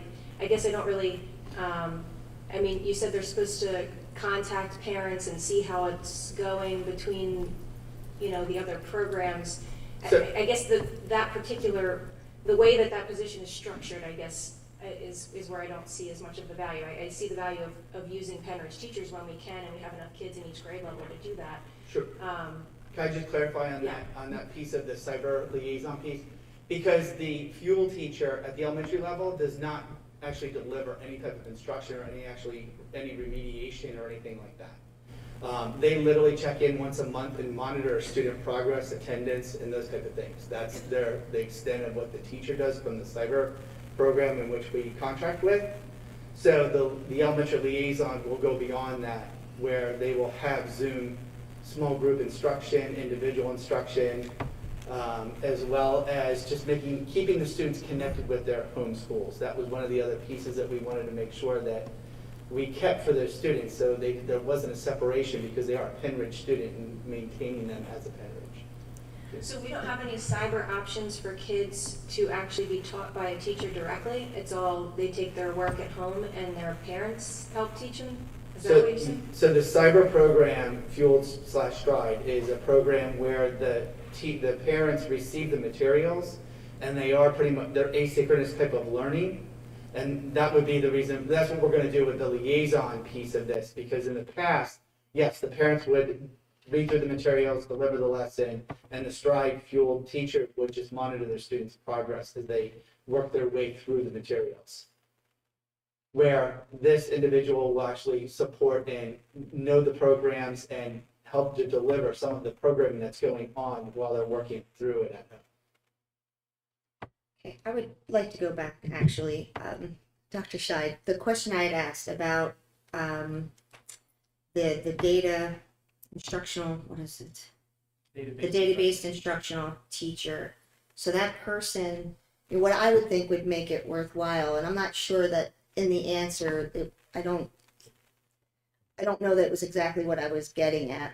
I was thinking more that this person would be looking at students, seeing red flags pretty quickly, and then being able to target remediation to those students specific to the skills that they're missing. Because when you target skills, when you go in and you target what they're missing, that's how they can progress faster. So in my mind, that's what I was picturing that this person would do, as opposed to a broader of looking at where all of the students are lacking.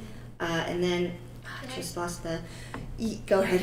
I want to respond to that part, because the position is twofold. So like an ISD teacher, which does exactly what you're talking about.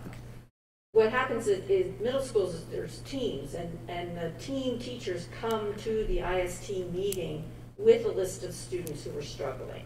That's where the team conversations occur, that's where the data is looked at, and that's where the matching of instruction, resources, that's the same thing for the high school.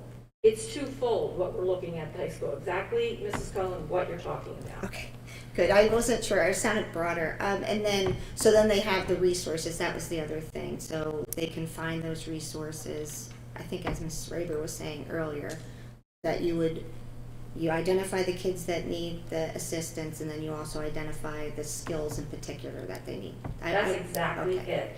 All right. So that we are, yes, and resources, and then using our coaches to say, hey, and these are some of the instructional strategies that through teachers teaching the same course, what we're seeing in the classrooms where students are really improving, what does that look like? So then we bring coaches in to support that instruction.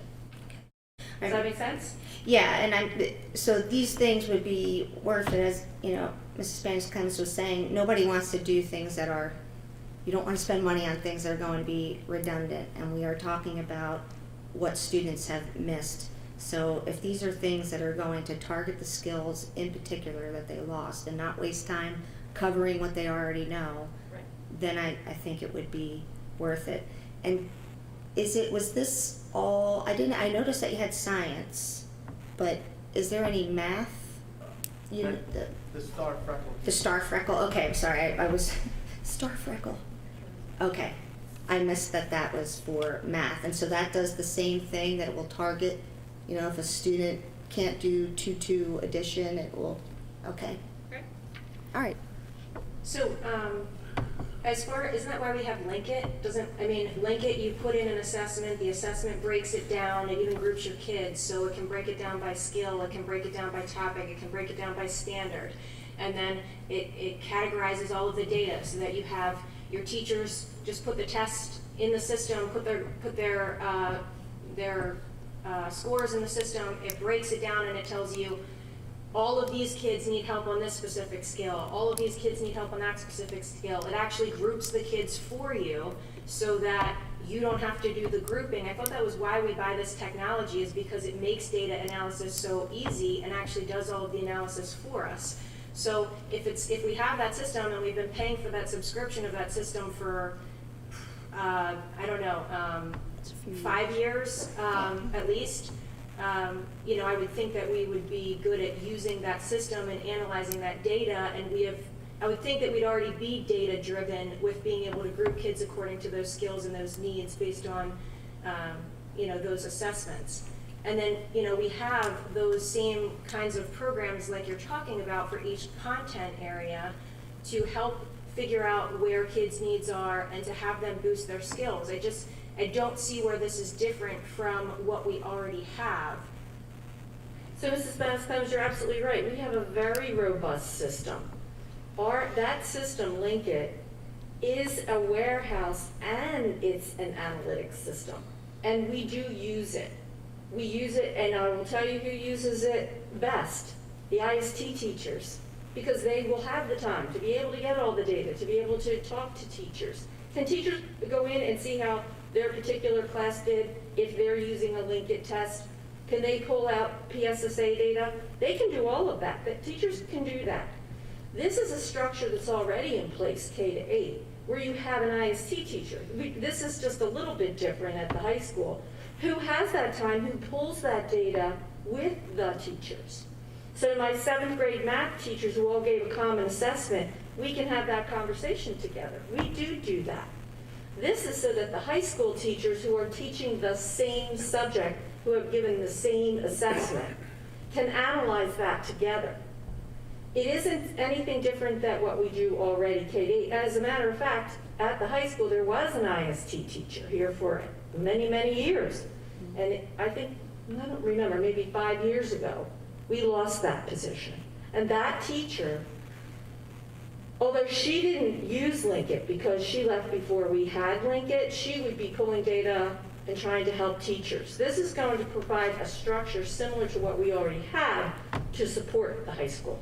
So if we have all of our social studies teachers give a social studies assessment, they take that assessment, they put it in Linkit, and they want to all meet together and go over all of the data together, why can't they do that with the social studies supervisor? Why can't the social studies supervisor sit down with them and go through their data? If it's for reading or language arts, they can do that with the reading or language arts supervisor. I'm not sure, I see a lot of redundancy. We have coaches that also we brought in that can also help with these things. I just don't see why we need a specific data person to help them. I mean, I'm an amateur and I know how to use the data system really well and can look at and group kids based on the system that's there. So I just don't know why we need a special data person to do that. So in order to build the capacity that we're looking for with our teachers, and that we understand that this is not a permanent position. We understand that we're really taking advantage of getting funds to be able to do this right now. So that we're building the capacity of the teachers. Will the supervisors be helpful in this and lead this? Yes, because as you build that with all the teachers that we have at the high school, so it's not a small system. And it took a lot of years to make that elementary program and middle school program work the way it does right now, because I watched it evolve into a child study team. So in order to be able to say to a group of social studies teachers who have just used an assessment that's a common assessment, to be able to sit down and have protocols of questions that we can talk about it. And yes, Howard Vogel's going to be there with the math teachers. And then Howard Vogel or any of the supervisors who aren't there every single minute of every single day at the high school, they are K to 12 supervisors. They have the whole district that they're working with. Now you've built the capacity of a teacher at the high school who can stay there and work with each of them over time. So ultimately you don't need that, because the teachers have learned to do that within their own teams of teaching. How many years have we had Linkit? I think this will be our 6th. I guess I would have thought that, I mean, you're saying we need this for a couple years to get everybody used to doing what I thought we'd been doing for 6 years. We have been using Linkit across the board for 6 years. It does take time to really become expert at it. There are teachers who are, and they use it, and they use it all the time, and they do not need any more training on it. There's lots of teachers who do that. At the high school, we want those teachers. There's been a lot of training, a lot of support to get our K to 8 teachers involved with Linkit. And yes, at the high school, we have done that as well, in particular with Keystone exams, because that's a common assessment. And as we build our new curriculum, we are embedding more common assessments. So the idea is, if you have 2 or 3 common assessments across all curricula, in particular the core subjects, we as bio teachers are all looking at the same set of standards and skills, although you may be teaching first period, Mrs. Collins teaches third, and I teach 5th. But we're all teaching the same thing, and we're all teaching 9th graders. So how are our students doing? Why are your students doing so much better than my students? What's going on in the classroom? They're the kinds of discussions that we want to have at the data meetings. It isn't just, sorry, it's hard. It isn't just, can I input data and can I take a look at the analytics? And I think When you refer to what you're referring to, Mrs. Banks-Clemens, it's a lot at the elementary level, because the elementary teachers do that because they are more likely to use small group instruction. We are embedding more of that at the secondary level, but that structure in Lincoln is so powerful that they put that data in there and they have all of their small groups assigned already. So I don't want anyone to think we don't use that, because we do use that. And that's what I want to continue to have at the high school, and now you'll have that K-12. So elementary has data meetings, I think they were monthly, right? Are they still monthly? So is that what you have going on at the secondary level as well? We have weekly IST meetings at the middle schools. I mean, I attend them weekly, all 3 middle schools. No, I mean data meetings. They have data meetings as a building where the whole building got together and analyzed all of their data? It doesn't look like that at the middle level. At the middle level, it is IST, so the instructional support teacher, who spends time with the teams of teachers at middle schools looking at that particular data. Then they have a larger structure, which they also have at elementary, called child study teams. So they take place weekly, and they are looking beyond just academics. So you have 2 structures in there. You're looking at academics through IST. And then when it comes beyond that, behavior, attendance, social and emotional, all of those things that plague children, we talk about those at the child study team. So they are weekly meetings. So when the Linkit system, so when you put the testing in for all of the same tests into Linkit, right? And it divides them up by all of the kids' needs, divides them into groups. What exactly is the data coordinator going to be doing? Letting them know, hey, these are your groups? I'm just not sure what the data person is going to be conveying to the teachers, because it's broken down so crystal clear that I don't know why you would need someone to convey that information. So I don't think it's going to be looking like, I need to show you what your small groups are going to look like. At the high school, you are looking at the content, you are looking at the standards. It's not necessarily and grouping your students, because that isn't typical instruction at the high school, to be grouping your students. We are building a capacity of teachers to do that, but they don't typically do that. You see a lot more of that in the elementary school. The idea of the data leader, like an IST leader, that's my job now. I am not in the classroom teaching kids. I mean, we want our teachers teaching the students. But they need to have the right data to lead them to instructional practices for student achievement. So the person that we would like to have here, so we identify a person, this is going to be built, the model will be built in such a way that we want teachers to be invested in it. So it'll be questioning. It'll be what kinds of data do we need to answer the questions that we have in 9th grade literature? What are we currently doing?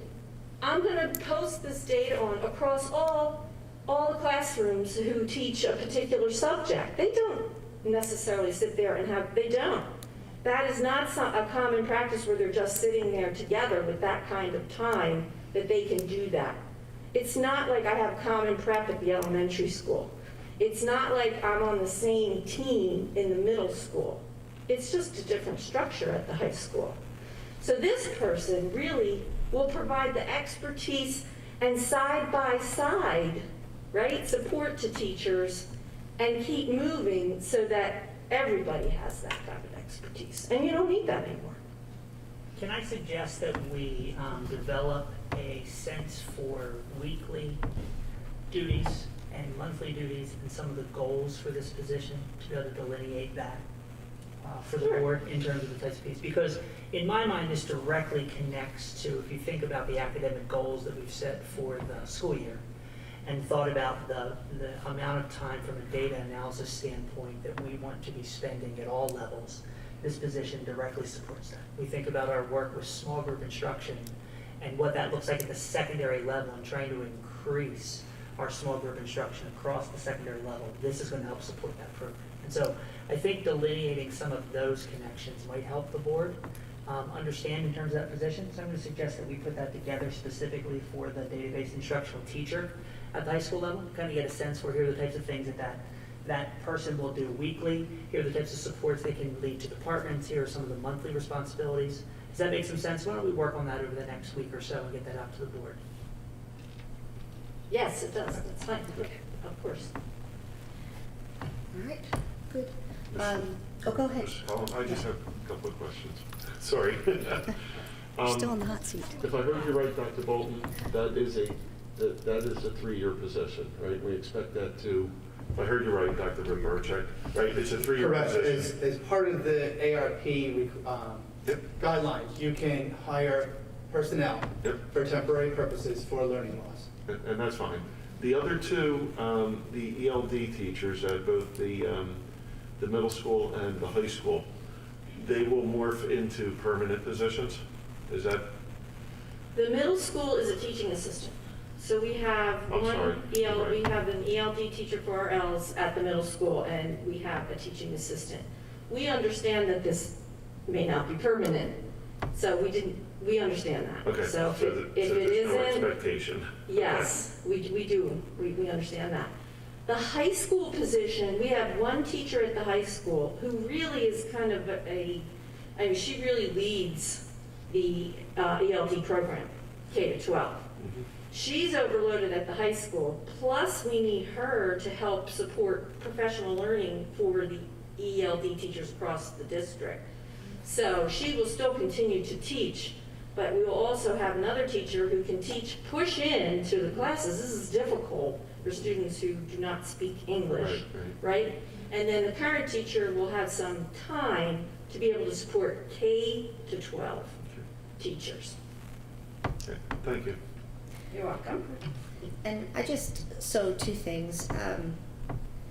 I might suggest something radical. I think that education should be tailored to students. And so maybe if this becomes something that we find that's useful and really does help students by targeting the skills that they're missing and getting them to progress faster, I would leave the door open to continuing to do that beyond the 3 years because it can be very valuable.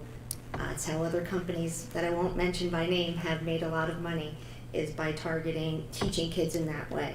And then the other thing I think I heard you say was that this data instruction teacher is going to allow the teachers to teach, to actually deliver the content that these people are identifying. And that's what I did in a past life.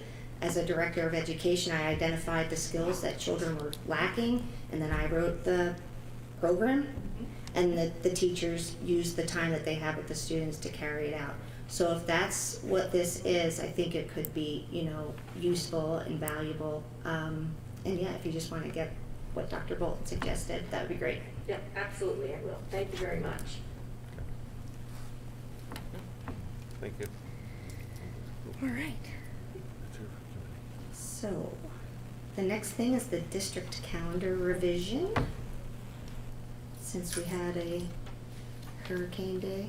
Yes, unfortunately, due to the impact of the remnants of Hurricane Ida, September 2nd, as we know, became an inclement weather day.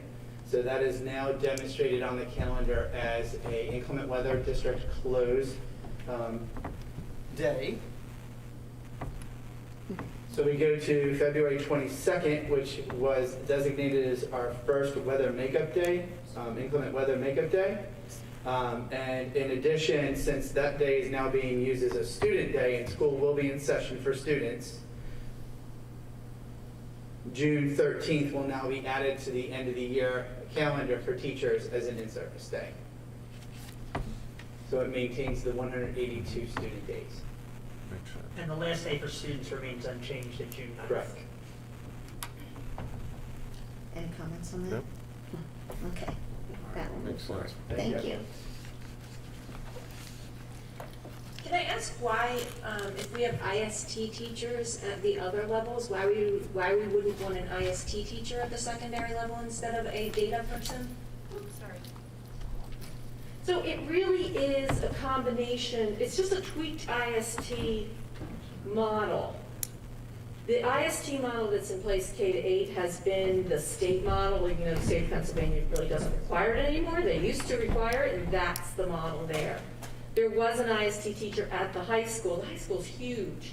What we were trying, and one of the complaints was we only had one IST teacher for such a big building.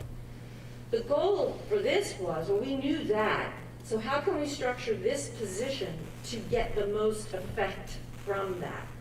So it is very similar to an IST teacher, but our goal, again, is to build the capacity within the whole staff of how to use that data. So the job of an IST teacher is instructional support just by virtue of the name. So when Mrs. Cullen talks about, yes, we can look at that data, and we can see where students are struggling, and we can match instructional resources to support those kids, whether it's going to be in a small group, individually, whichever way that is. That is also a part of this position.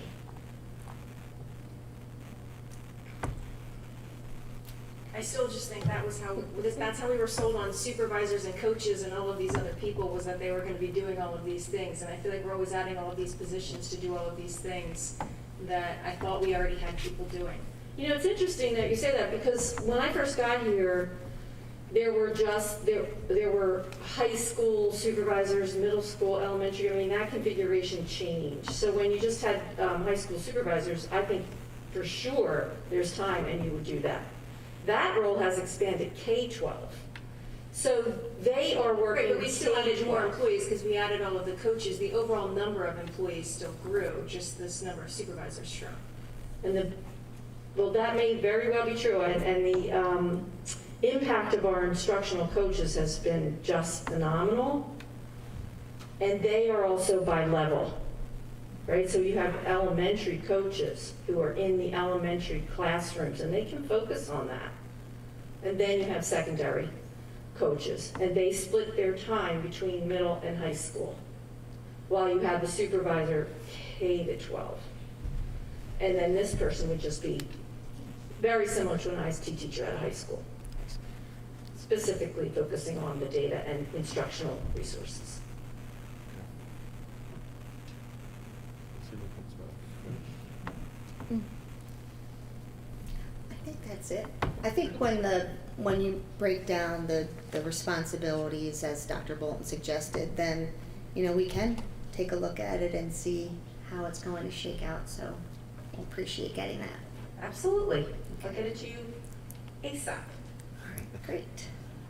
Thank you. You're welcome.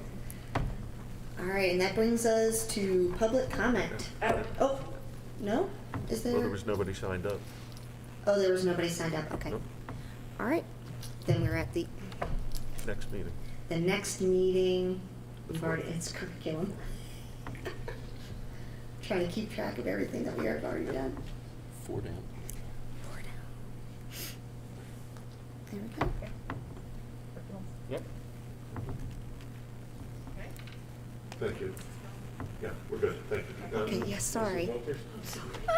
You want to open it quickly? You want to start with the opening policy? Yeah. All right, we're going to call the curriculum meeting to order. According to policy 903, public comment, which is limited to 3 minutes, should be directed to the presiding officer rather than individual board members, district employees, or members of the public for confidentiality and privacy rights. Specific comments regarding particular individuals must be communicated privately to the school board and superintendent via email at psdschoolboard@penridge.org. So we do have 9 people signed up for public comment with items related to the agenda. And then we have a few more for the public comment period that'll be afterwards. So we'll start with Kevin Lieben.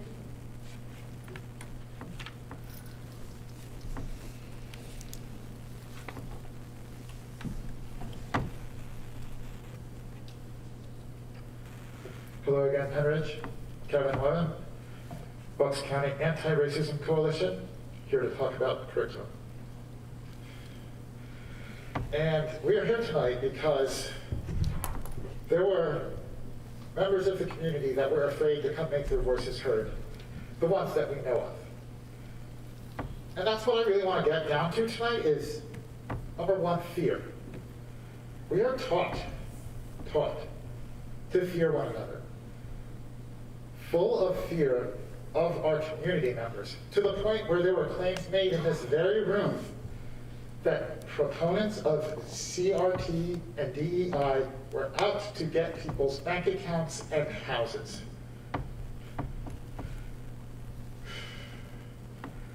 We need to be teaching each other better.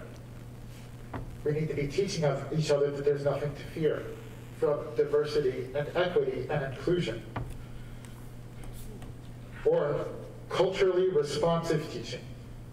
Or as I like to call it, culturally responsible teaching. Because we all have a shared responsibility to prepare these kids to be, as Paul Robeson said, citizens of the world, and to target the skills that the children are lacking. Notice I did not say guilt. We do not want to point fingers and say you are guilty. Guilt is past focused. We have a responsibility to fix the future. What does that look like? Well, I can tell you what it doesn't look like. It doesn't look like halting a DEI initiative in order to fix it. You don't need to do away with something in order to make improvements to it. It also doesn't look like quoting people like Cadence Owens and Thomas Sowell. Cadence Owens doesn't live in Penridge. Thomas Sowell isn't invested in what happens at Penridge High School. Meanwhile, you've got actual people of color in your community telling you exactly what you want or what they want. And you're choosing instead to tune them out.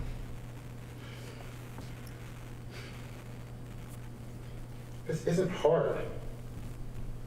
And it doesn't have to be hard. And we don't have to be fearful. Just talk to the people in your community.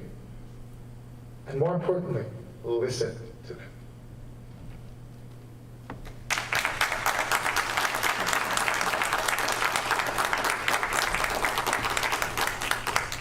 Thank you. Next person is T.C. Cuthbertson.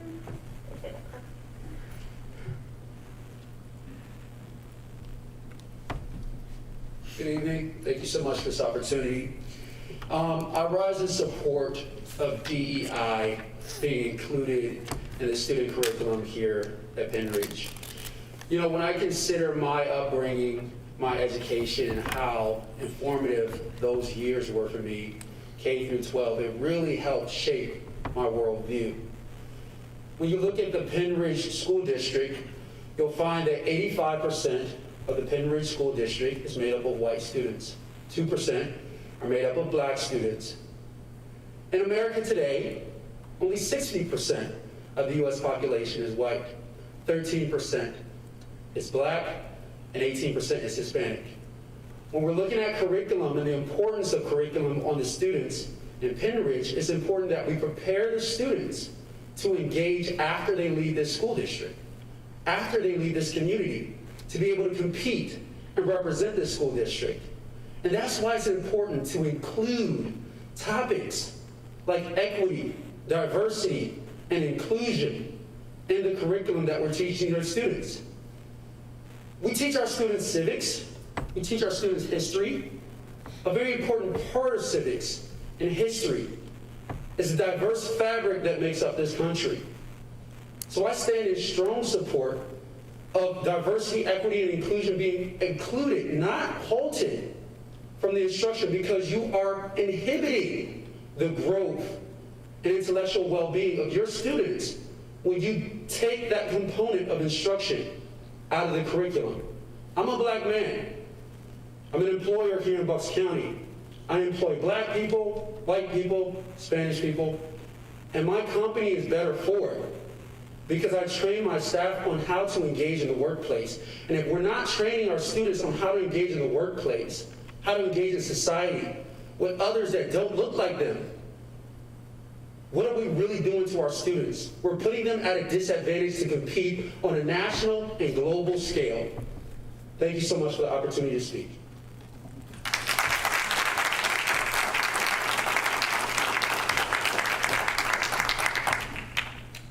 next we have Jill Rand.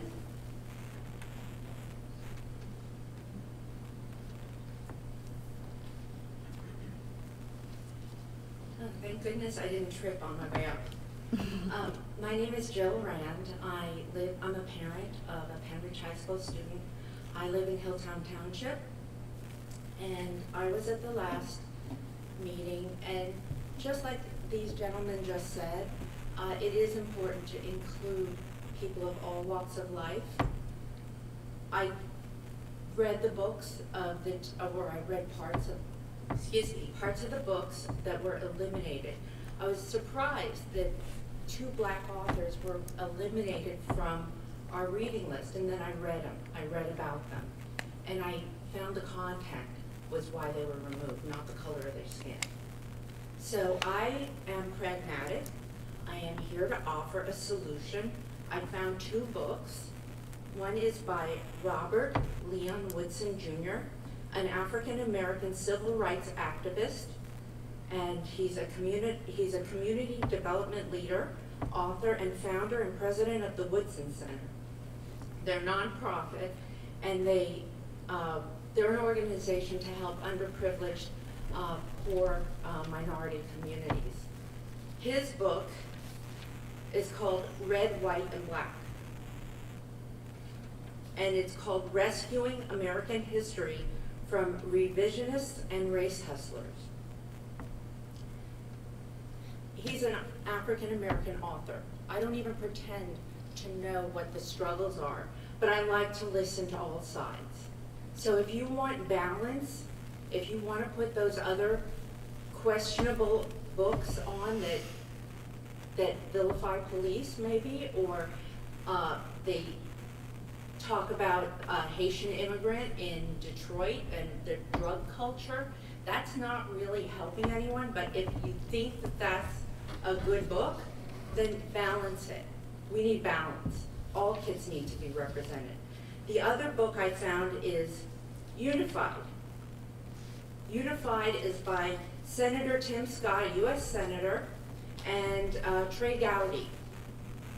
And they, in a divided country, desperate for unity, these 2 sons of South Carolina show how different races, life experiences, and pathways can lead to a deep friendship, even in a state that was rocked to its core by the 2015 Charleston church shooting.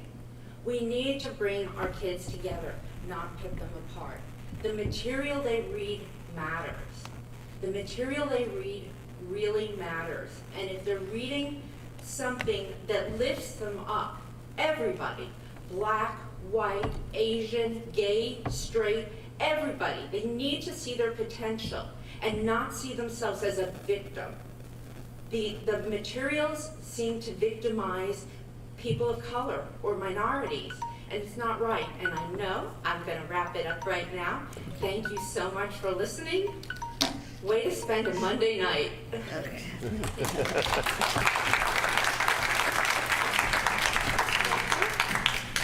Next we have Leah Foster Rash.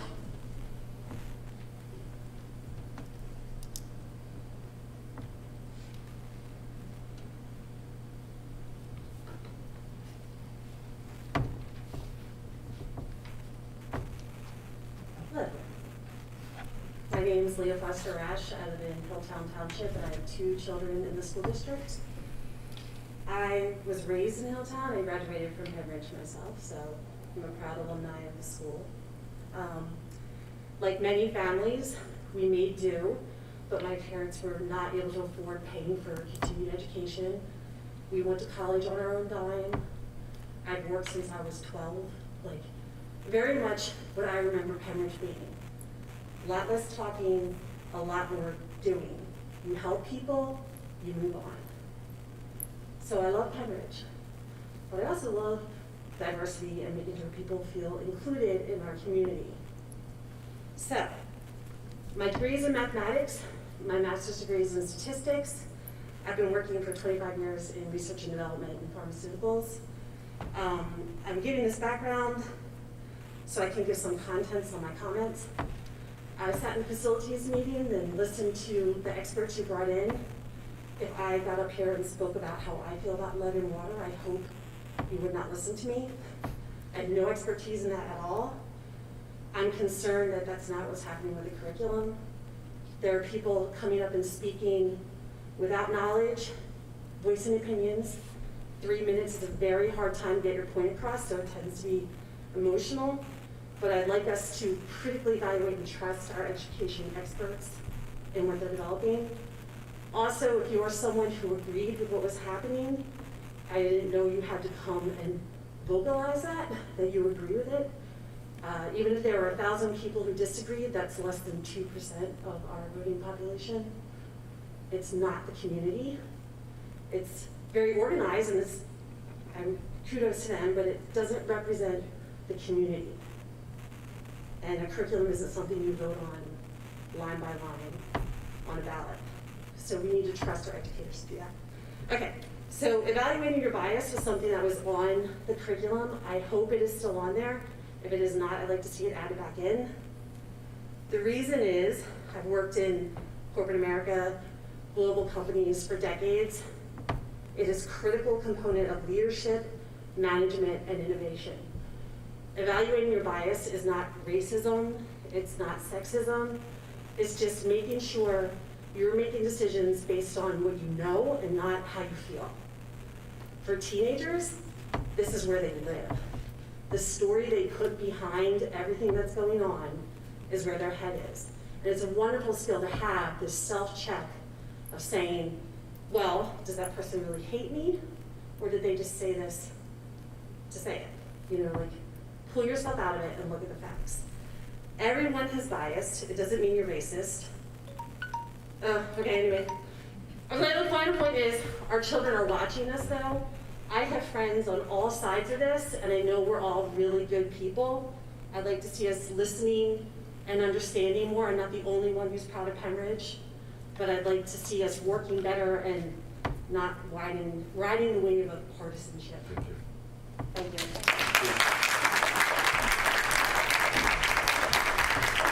Next, we have Laura Foster.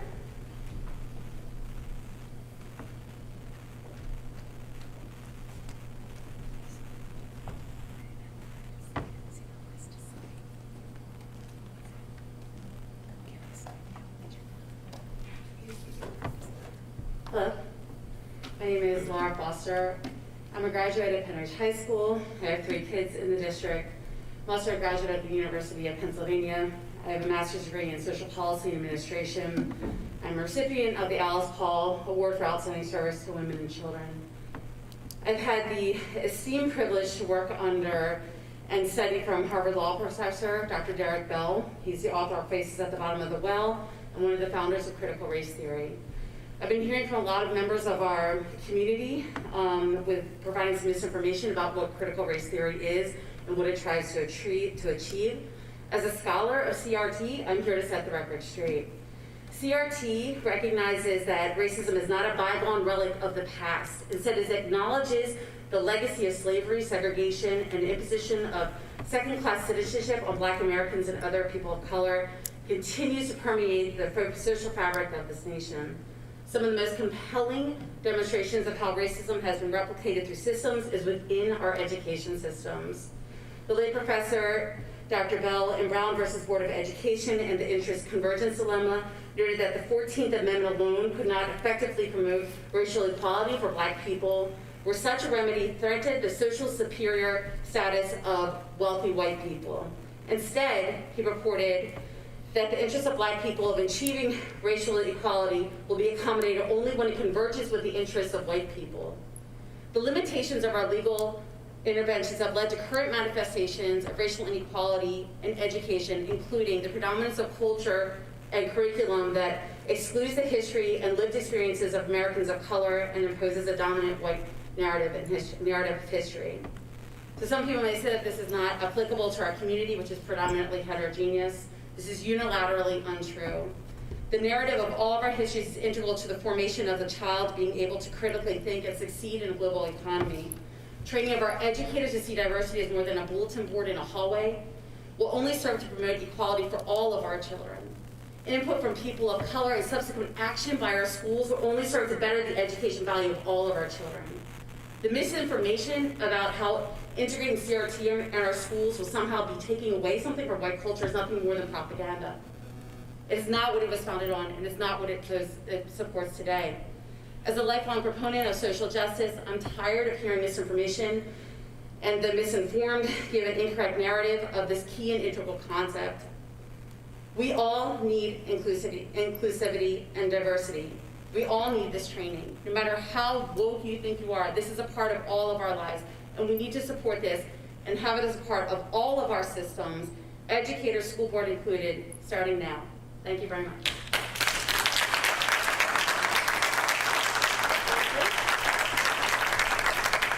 Next we have Kim Badillion.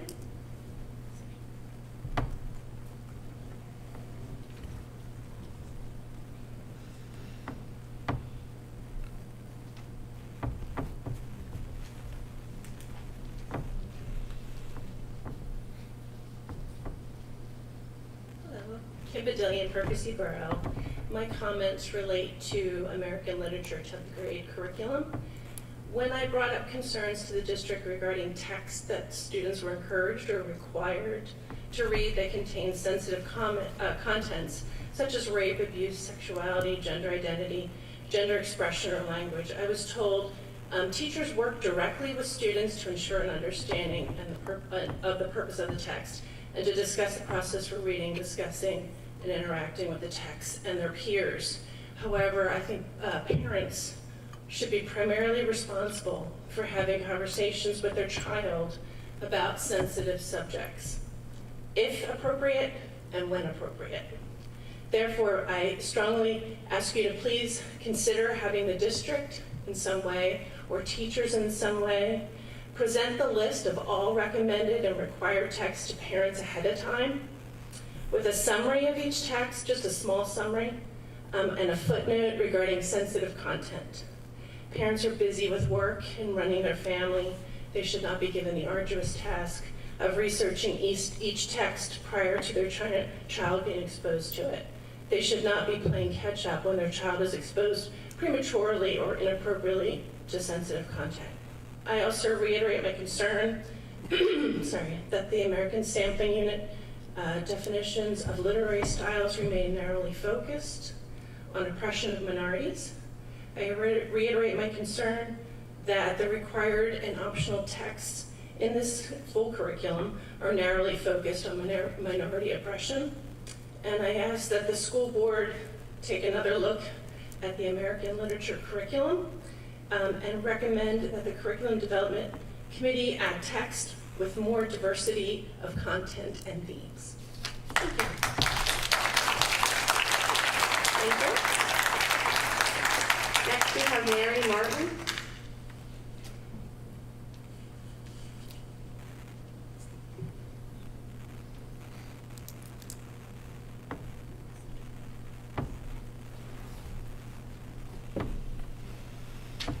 Good evening, board. Thank you for the chance to speak today. I appreciate all of your attention. My name is Mary Martin. I'm an East Rock Hill resident, and I have an elementary student in the district. The mission statement of the Penridge School District reads as follows. It, quote, strives to provide all students with a well-rounded educational experience where they acquire the 21st century skills necessary for a successful future. I'm here to share a harsh truth that some people don't want to swallow. Some people are pushing their values and their politics on the school district. But the school's role is what is outlined in that mission statement. Skills for a successful future. That needs to be our curriculum goal. In the 21st century, our children's future employers are telling us that the ability to foster inclusivity and equity in a diverse workplace is a necessary skill. In the 21st century, over 95% of major employers reported that it is vital their employees possess the skills to work successfully with people of diverse backgrounds. In the 21st century, a legal brief filed jointly by nearly half of the Fortune 100 companies, noted that it is critical that employees entering their workforce have skills in sharing ideas, experiences, viewpoints, and approaches with diverse groups of people. In the 21st century, the United States Department of Defense, quote, continues to strengthen policies and procedures that promulgate the diversity and inclusion and equal opportunity missions, unquote. They, quote, believe diversity is the key to innovation, inclusion is imperative for cohesive teamwork, and equality is critical to total force readiness. Adding diverse voices to our literary, historical, and other aspects of the curriculum is necessary to provide all of our children important context for understanding the 21st century world and all the people that inhabit it. By understanding age-appropriate historical truths and their impact on current beliefs, our children will be prepared to build cooperation across diverse backgrounds. Teaching our children from a curriculum that reflects a balanced representation of our entire country will allow them to learn to work with and understand people from all different backgrounds. It's a tough pill for some, but students graduating without these skills that they need in 21st century environments will be left behind. Without a diversity, equity, and inclusion curriculum, our children will lack skills that have been demanded by Fortune 100 companies, educational institutions, partners, clients, customers, and even by the U.S. military. The mission statement, again. Penridge School District strives to provide all students with a well-rounded educational experience where they acquire the 21st century skills necessary for a successful future. Thank you.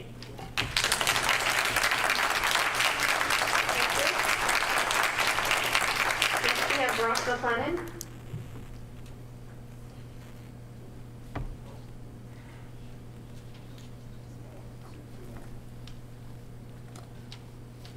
Ross McLennan, Hilltown, concerning curriculum. Our district needs more emphasis on manufacturing, trades, and engineering in both curriculum and working with local industry for internships and school-to-work programs. I think you've heard this before. I've spoken about it before. I emailed the board, and I haven't heard back.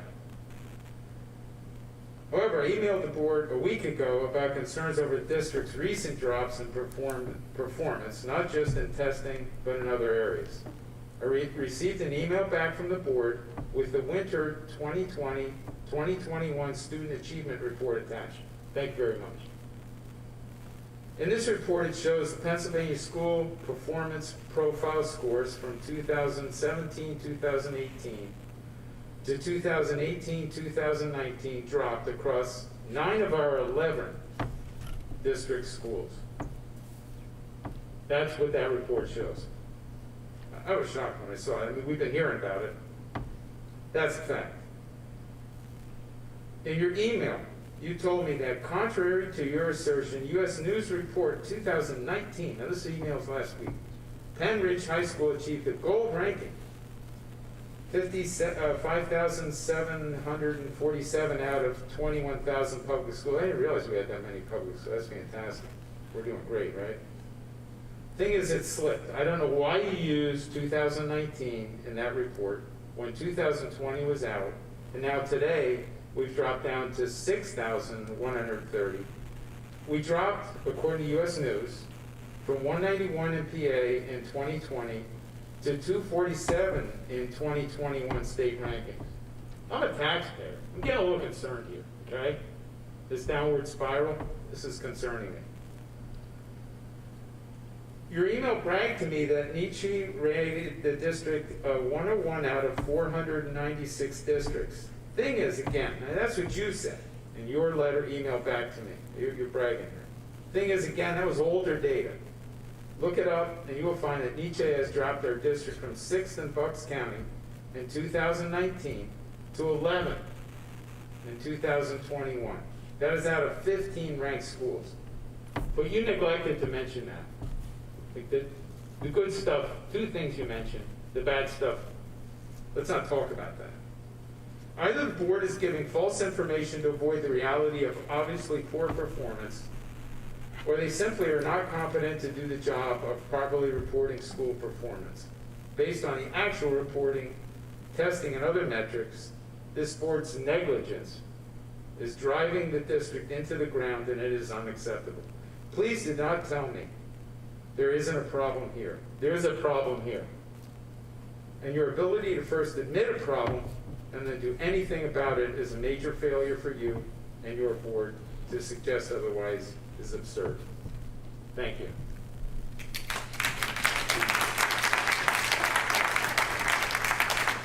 Thank you. Next, we have Stephanie Regina.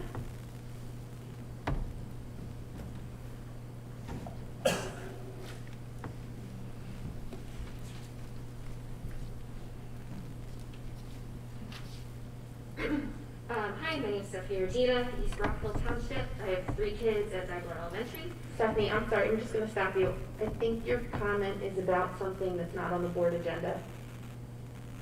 What about mask mandate? Okay, then You're going to go afterwards. I'm so sorry. I just started to read down my list wrong. I'm sorry. I'm just going to stop.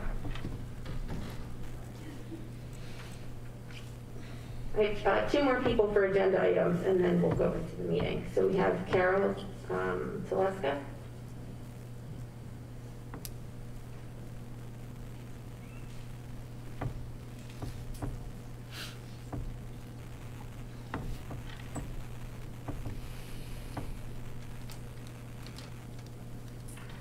Hello, Carol Teleska, East Rock Hill.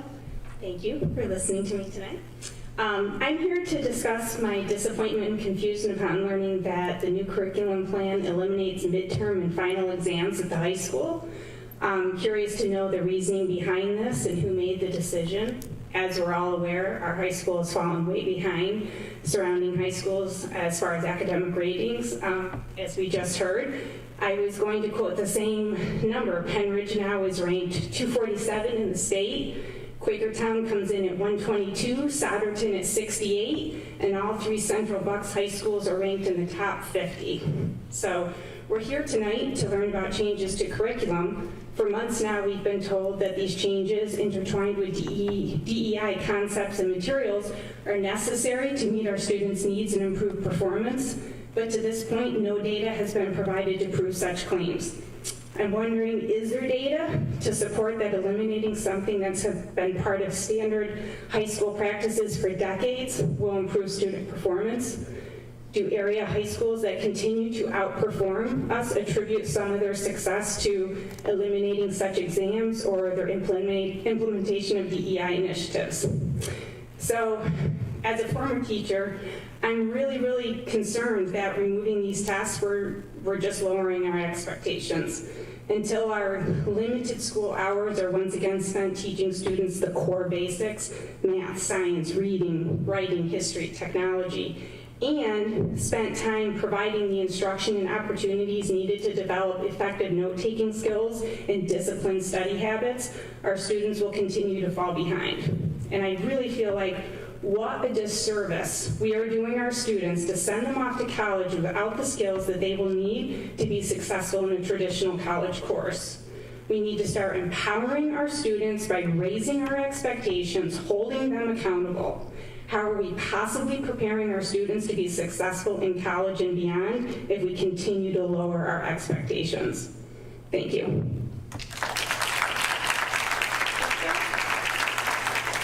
And last we have is Jordan Blomgren.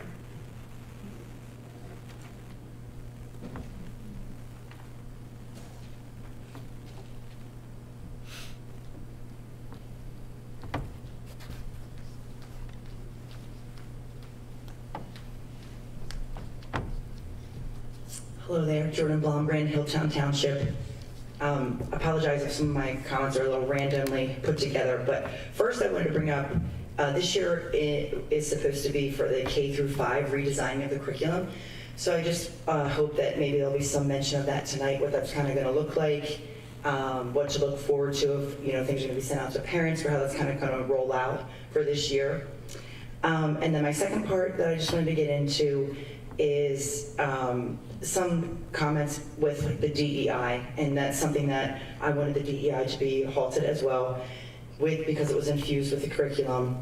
And I'm a teacher, and I've been told that I can't believe she's a teacher and doesn't want inclusion, and doesn't want equity, and doesn't want diversity. And I feel like it's shocking to me and insulting to think that as a teacher, I'm not already doing that and not celebrating diversity. We've opened up in-person learning this year, and it's been great, and I teach 6th grade, and it's the first year that children come into middle school. So they're freaking out, they're super nervous, they're so afraid of not fitting in, they don't want to be on the outside. And then I have students that were absent on days that they had to sign up for clubs, and that was the day that they decided to assign lunch seats where it's assigned. So I think it's super important that as a teacher, and what most teachers do, you rise to those occasions and you're like, okay, I'm gonna go down with you to the lunchroom. I'm gonna help you find a seat. I'm gonna make sure that you're good and you're sitting with people that you like.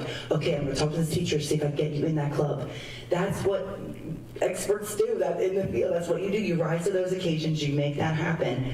So I think it's just incredibly, I guess, ignorant of the fact to think that just because somebody doesn't want a DEI initiative doesn't mean that that's not something that they believe in and that doesn't happen naturally. Also, I just want to say, like, with the push of it, people say, you know, we have to raise the bar for our children to have these skills.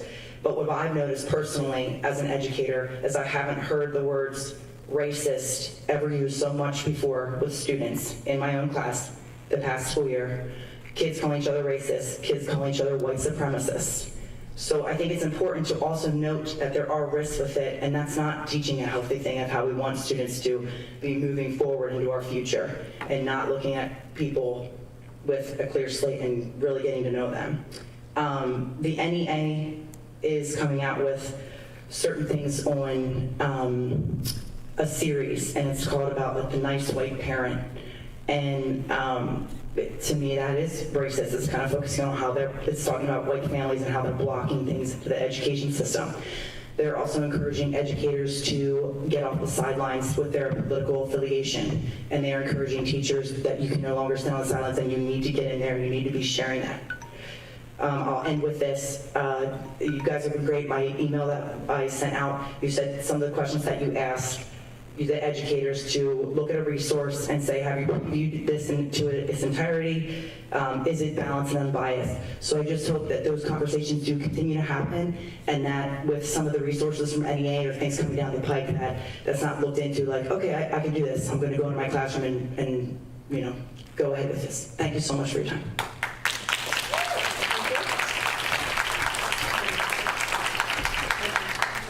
My computer is logged off. So that's it for public comment. I just need the official. It's only one item. All right, we have one item on the agenda tonight, which is Dr. Shine with a review of revisions made to our new courses.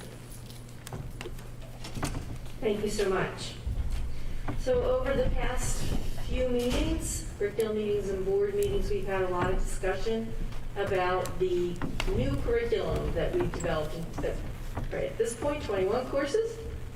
And we've had public comment and we've had parents asking questions of us. So what we wanted to do this evening was to present to you what we've done to respond to those concerns prior to the board meetings. And then when the board meetings did occur and there were more questions, what we've done since then. And I'd also like to talk about the guidelines that we put in place for teachers and I think that Mrs. Blumgren, I think that's who it was, did reference the guidelines, so I'll go over them fully.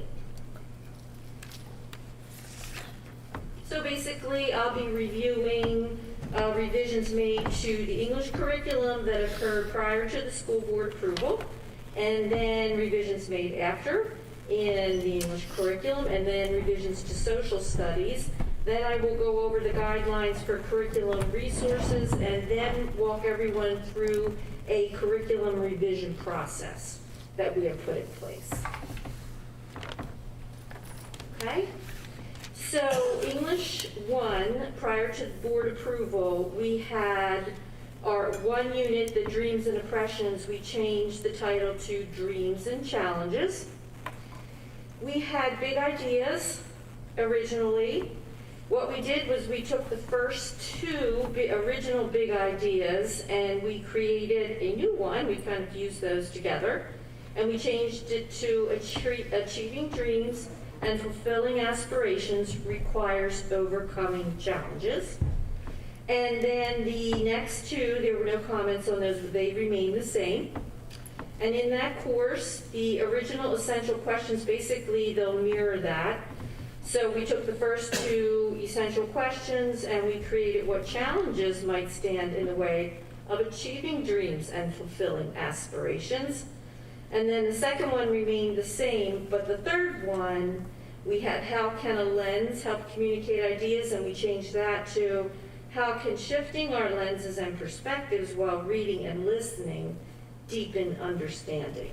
So we took that feedback and these were the changes we made to that particular curriculum.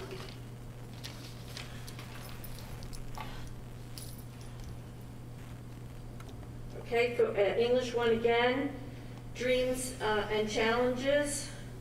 We added instructional resources and you'll see a whole list there. And that was about balance, and we went through and we added a good deal more resources. And then the unit of Journey Through Literature and Life, we removed the two books that are noted there, and then we added 5 more additional books in order to provide more balance, as was asked from us.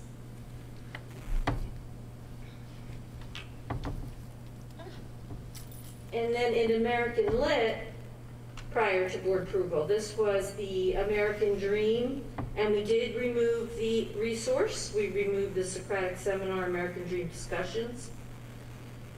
And then in the unit, the Justice unit, we changed the big idea from right and wrong are not always black and white to right and wrong are not always absolute. So we gave that a lot of thought and made those changes. The Faces of America, we changed the original big idea to the from the individual American experiences impacted by a person's gender, education, race, familial influences, beliefs, social practices, localities. We changed that to the individual American experience is varied.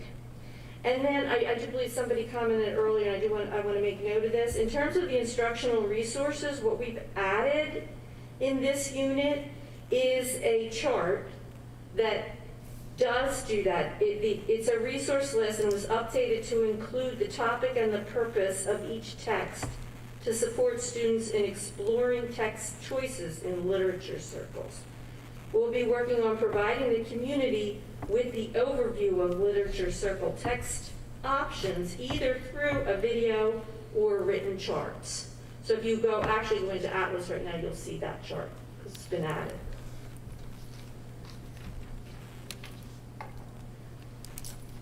And then since that, revisions after the board, the American, in American literature, I stand for, we've added additional resources. We added history.com and the Library of Congress.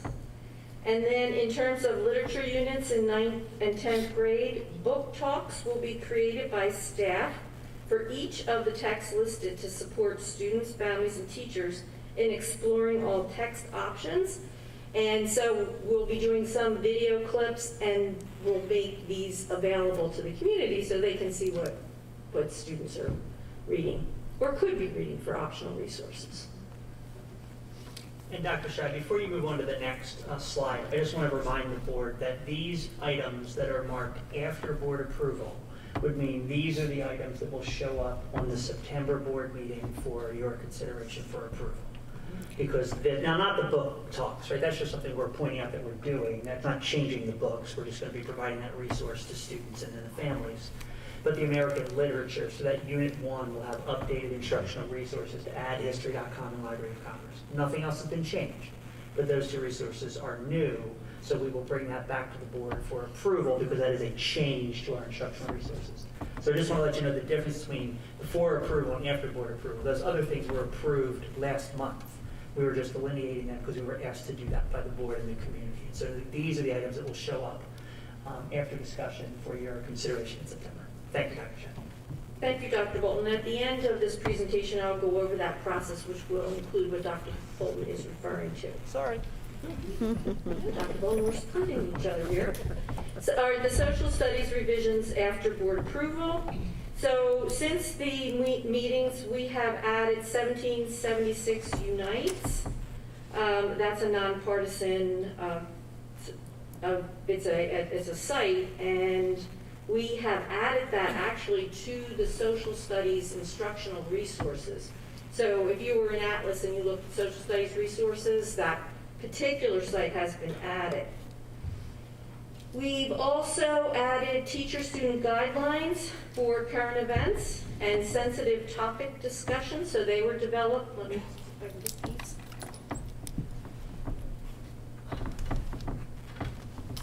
Oh, that's Google. Give me one more. So what we did was, in terms, and I'm sure we'll be able to pull that up. But what we did was we created two sets of guidelines. Teacher guidelines for questions and considerations when we are looking at current events, and then student guidelines. How do we behave? Thank you so much. Can people see that? We can, but I'm. Can you see We're sitting on top of it. Yeah, we're Yeah, sitting on no, top I of can it read though. that. Okay. You can expand it, that would be good. Can you expand it, Chester? Can you expand it a little bit?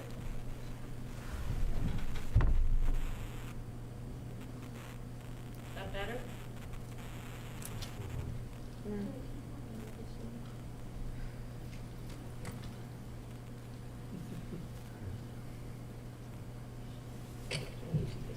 Okay.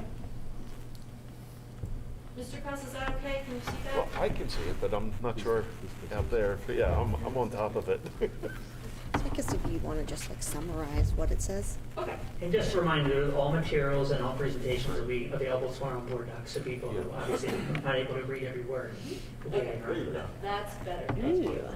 All right, so these are the guidelines that we have established for teachers for current events. So teachers are considering, what are my goals? What do you want students to learn from engaging with the current events? How do I choose which stories and issues to address? And asking, what issues are especially relevant in your school, your local community? How can I find out what issues matter most to my students?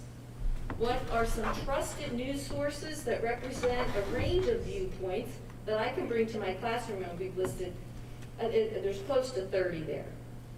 Which local news sources in your community could you add to this list? What news sources will best meet the needs of your students? So these are the questions that we designed for the teachers. How can I prepare my students to have a reflective discussion of current events? Could you click on that one? Especially that may be emotional or divisive. So really these are, can you pull those up?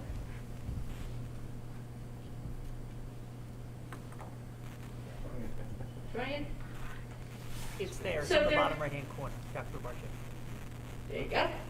All right, so these are the guidelines that teachers will use with their students for classroom discussion. And this is really just about being open-minded and respectful. So make sure everyone is heard and respected. We need to be open and respectful of new and diverse ideas. Listen actively, speak respectfully. Be mindful of your body language and nonverbal responses. Allow others to speak. Invite others to speak or ask a question. Challenge yourself to contribute. Speak so all can hear you. Consider others' ideas and build on them. And if you disagree, do so respectfully. Ask a clarifying question if needed. Remember that the goal is to gain a deeper understanding, not to agree with everything that is said. Focus on the discussion, not the teacher. Speak without interrupting, talk with each other, not necessarily the teacher. The students should be engaging in the conversation. And then we talk to the students about it's their responsibility for that quality of the discussion, even though the teacher may be the facilitator. Approach the discussion with an open mind Come prepared with notes and important text if you need them. Draw on evidence to support your ideas. Stay focused on the conversation. Keep your questions and statements centered around the question or prompt, and share your ideas. Your engagement will strengthen the discussion. So we wanted to show everyone, of course these are available, that this is what happens in the classroom. That we're helping students learn how to respectfully engage with differing opinions and views. Thank you, Dr. Barczyk. Close that one out. And then finally in social studies, whoop.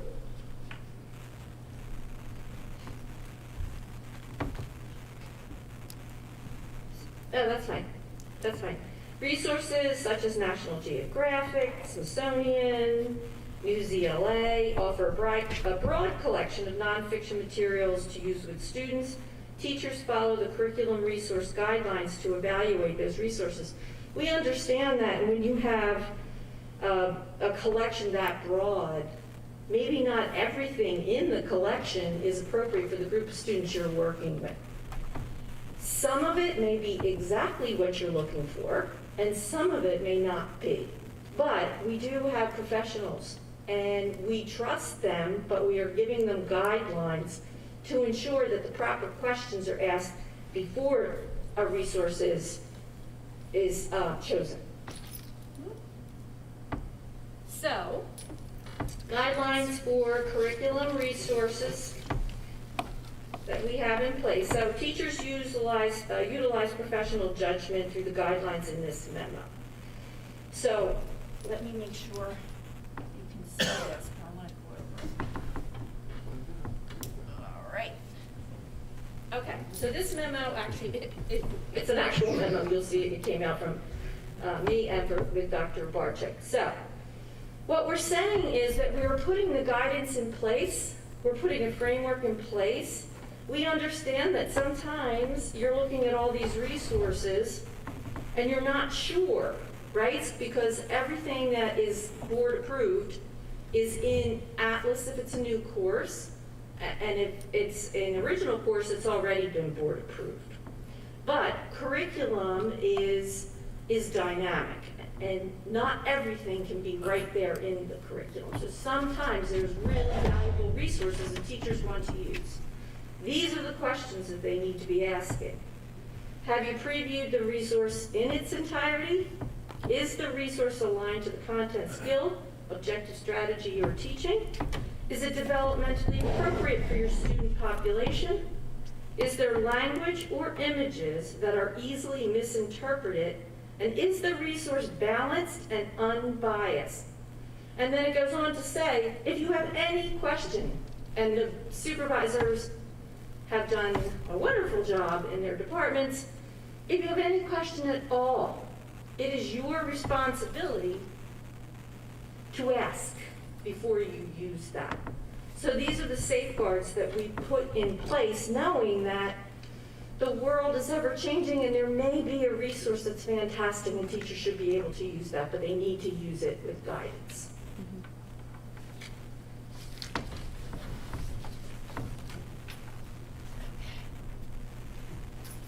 So, one more. I do have to get to the very last. I want to go over the curriculum revision process because it's just one more. So this is what the process will be from here on in. So the process for changes, revisions to the Pennridge School District curriculum is as follows.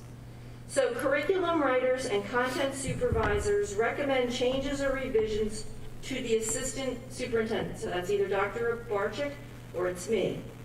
The assistant superintendent reviews changes and revisions with the superintendent.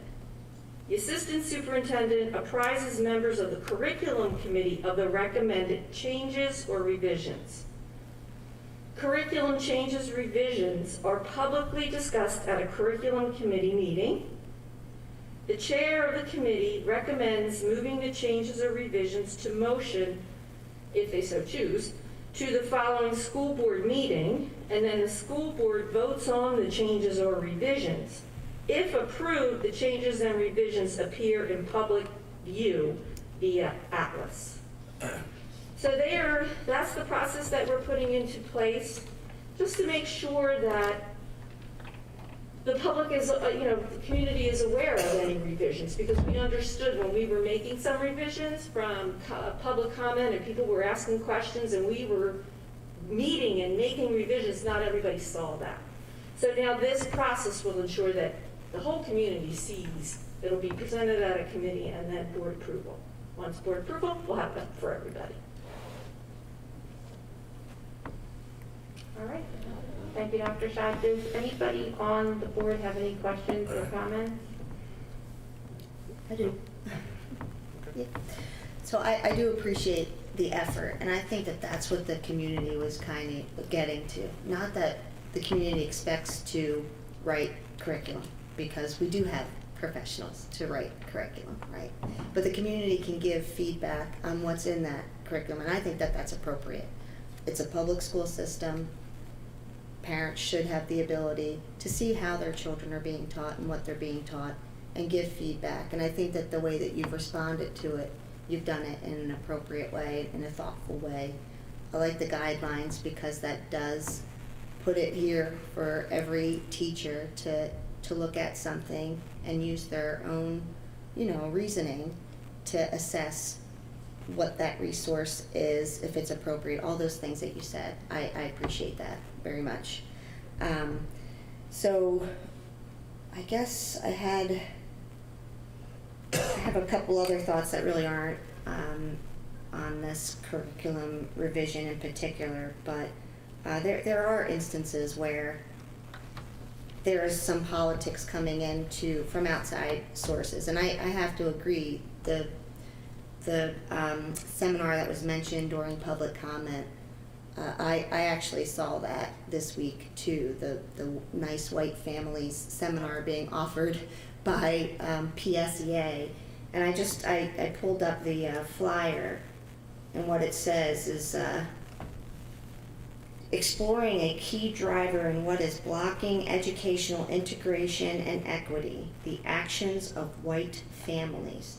Now, I would say that that's a pretty inflammatory statement, and one that I would hope that we wouldn't embrace here. I don't think that does much to bring people together. I think that sets people at odds right away, and it's also inaccurate. I mean, we've seen in the comments that have come from people in this community, diverse members of the community, coming and speaking about their concerns about certain content that was being incorporated into schools. So I just wanted to get that out there, and I think that you're really going a long way to hearing what people have had to say, and you're making some good changes that I think will just have everybody stopping and using their critical reasoning to decide what's best. So thank you. Thank you very much. Appreciate that, Mrs. Cullen. Anything else? Questions or comments? Thank you, Dr. Scheid, for all your work, and the time and dedication you put into this. Thank you so much. All right. If everybody's okay with that, then we'll move the revisions onto the board meeting. Okay. And we have 4 people signed up for public comment still. We have Kim Bazillion again.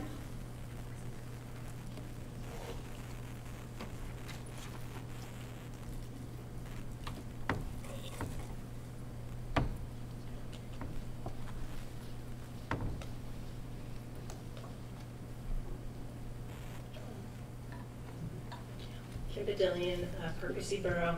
Regarding what Dr. Scheid had said about the summary of the texts, I saw that summary and it varies dramatically from what I found just doing a basic Google search. I didn't go to any conservative sites or parental sites. These were just a Google search. So I would maybe have another look at that. And also, no sensitive content, I think, was pointed out, and I wish that would be in those texts. Regarding the resources that was just spoken about, when we were growing up, we used to have a textbook. Parents could come in and look at a textbook, and if there's anything objectionable, they would be able to see it. It was in their homework as they came home, the books that came home.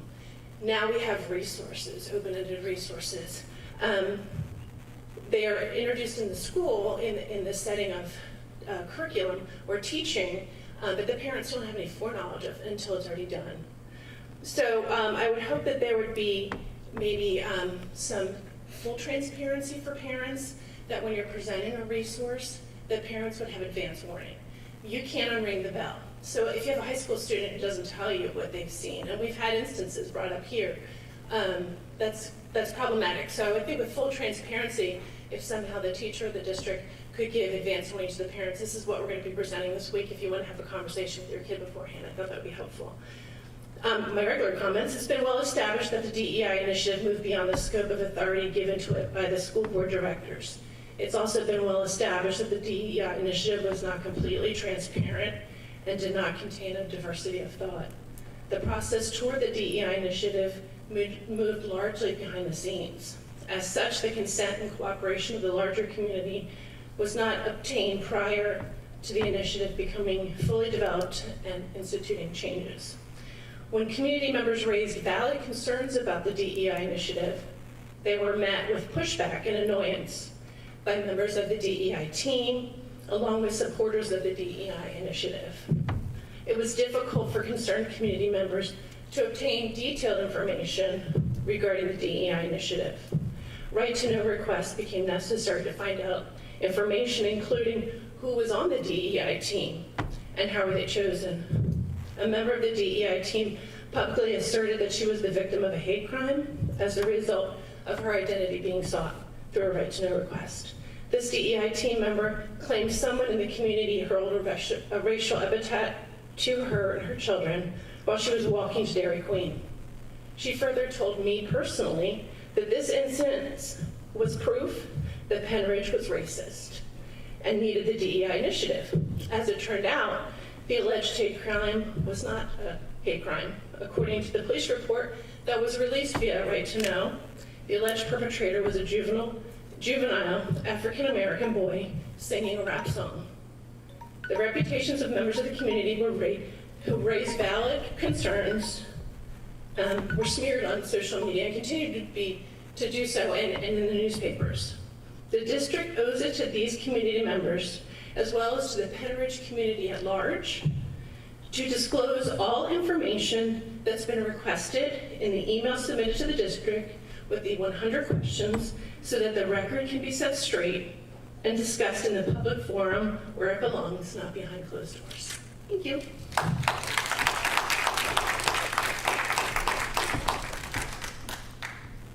Thank you. Next, we have Stephanie Regina. For real this time. So sorry. Okay.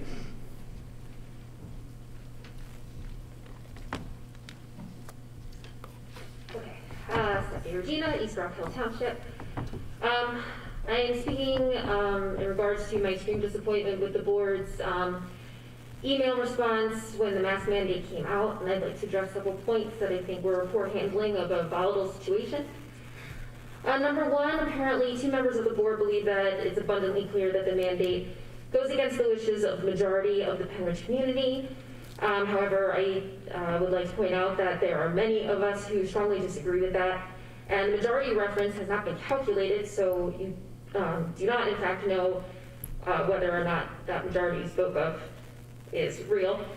Number 2, in regards to at least 2 board members' belief, is that the governor has exceeded his authority, and the declaration that the board is looking to participate in retaliative litigation.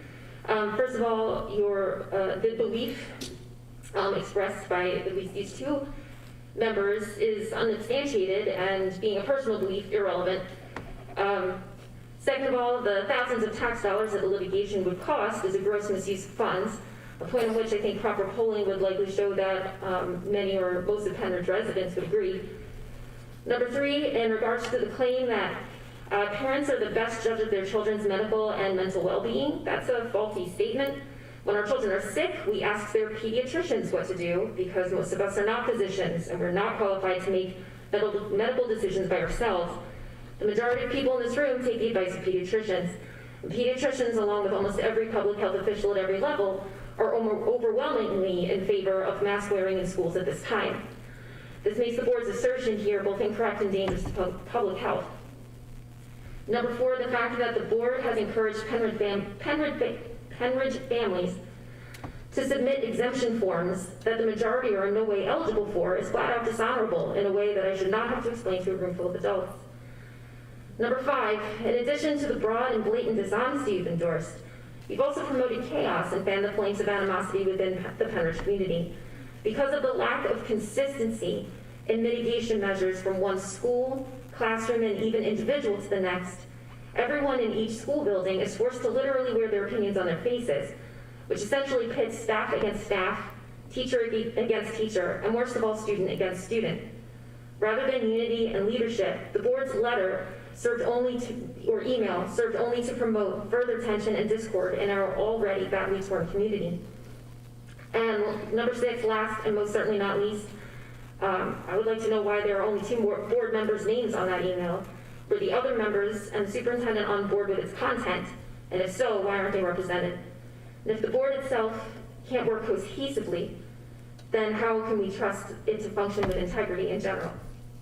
In short, regardless of the different viewpoints on masks that we're all very well aware of, I found the board's response to the mandate to be lacking in professionalism, profoundly inflammatory, and worst of all, dishonorable.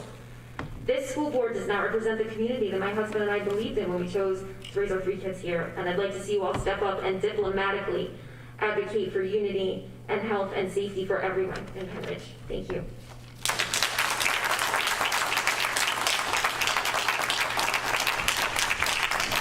Thank you. Next, we have Elizabeth Cronagel. You're going to pass? Okay. And Catherine Carmen.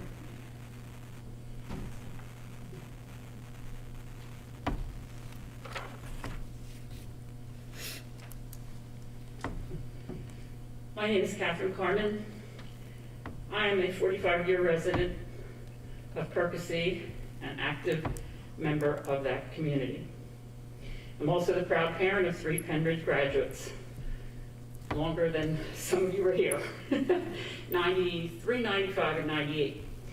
My main concern is with the email that was sent to the Penridge community regarding the mask mandate.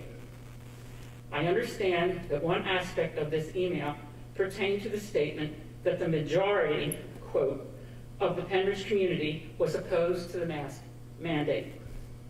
I am curious as to how the conclusion was drawn that the majority favored not masking in schools, despite the preponderance of scientific and medical data that favored the use of masking as an effective mitigation strategy against COVID-19. I would like to know how the conclusion was reached about this so-called majority. I do not recall being asked, nor do I know of any of my acquaintances who were consulted. I would venture a guess that the local mob was considered the majority. I am not sure that this group constitutes a majority. Thank you.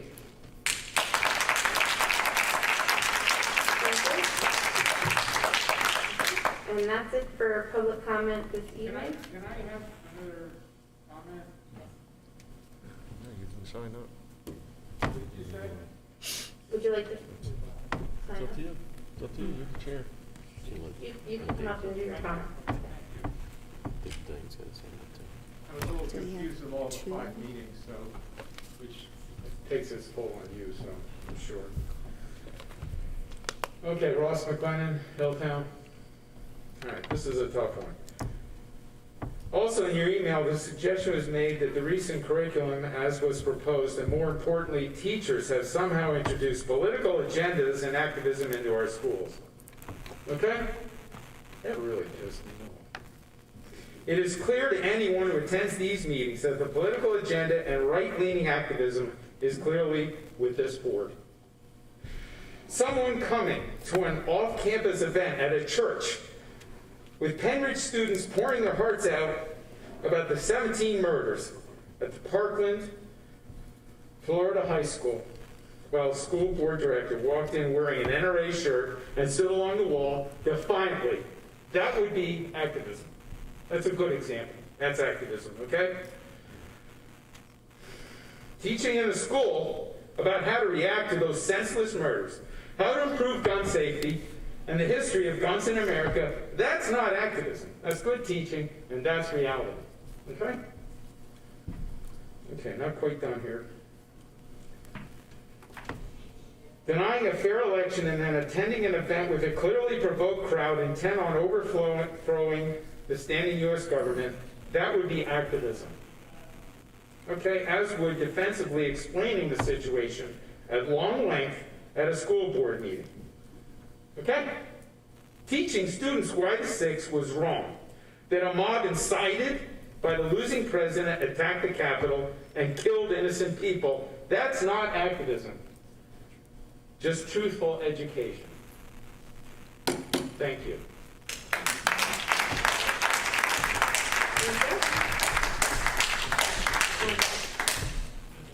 That's it for.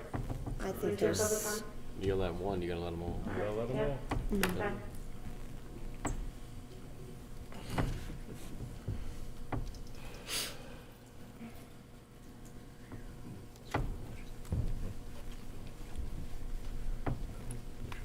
Okay. Thanks, I appreciate it. I came from another meeting that I had. So I do want to say thank you, if it's okay, Dr. Scheid, to the efforts that was done to kind of go through the curriculum changes. I think that was very helpful. I think that kind of helps to quash some of the concerns that the community has, that it feels like maybe there's not as much transparency. So I really appreciate that. I do want to kind of reiterate some of what's been talked about, that, you know, I mean, I graduated Penn Ridge 15 years ago. It doesn't seem like that long ago, but, you know, now with kids, it, you know, in some sense it does. But as someone else mentioned, you know, the landscape has completely changed, and that's totally fine, right? So open-ended resources and, you know, students with laptops, that's night and day different than when I was in school, which doesn't feel that long ago. And not changing the way that the school is interacting with the community as a result of that, you know, it doesn't really make sense to me. So I think we do need to figure out a way to have better communication and transparency with parents on the resources. Because you can't just throw on a curriculum page and say, hey, we're using NewsELA. So I looked it up. There's some stuff that's great. I spoke with a teacher friend that I have at Central Bucks. He says it's great. We used it. But the reality is, if you look at what they're changing their framework of, there's some things that are concerning on it.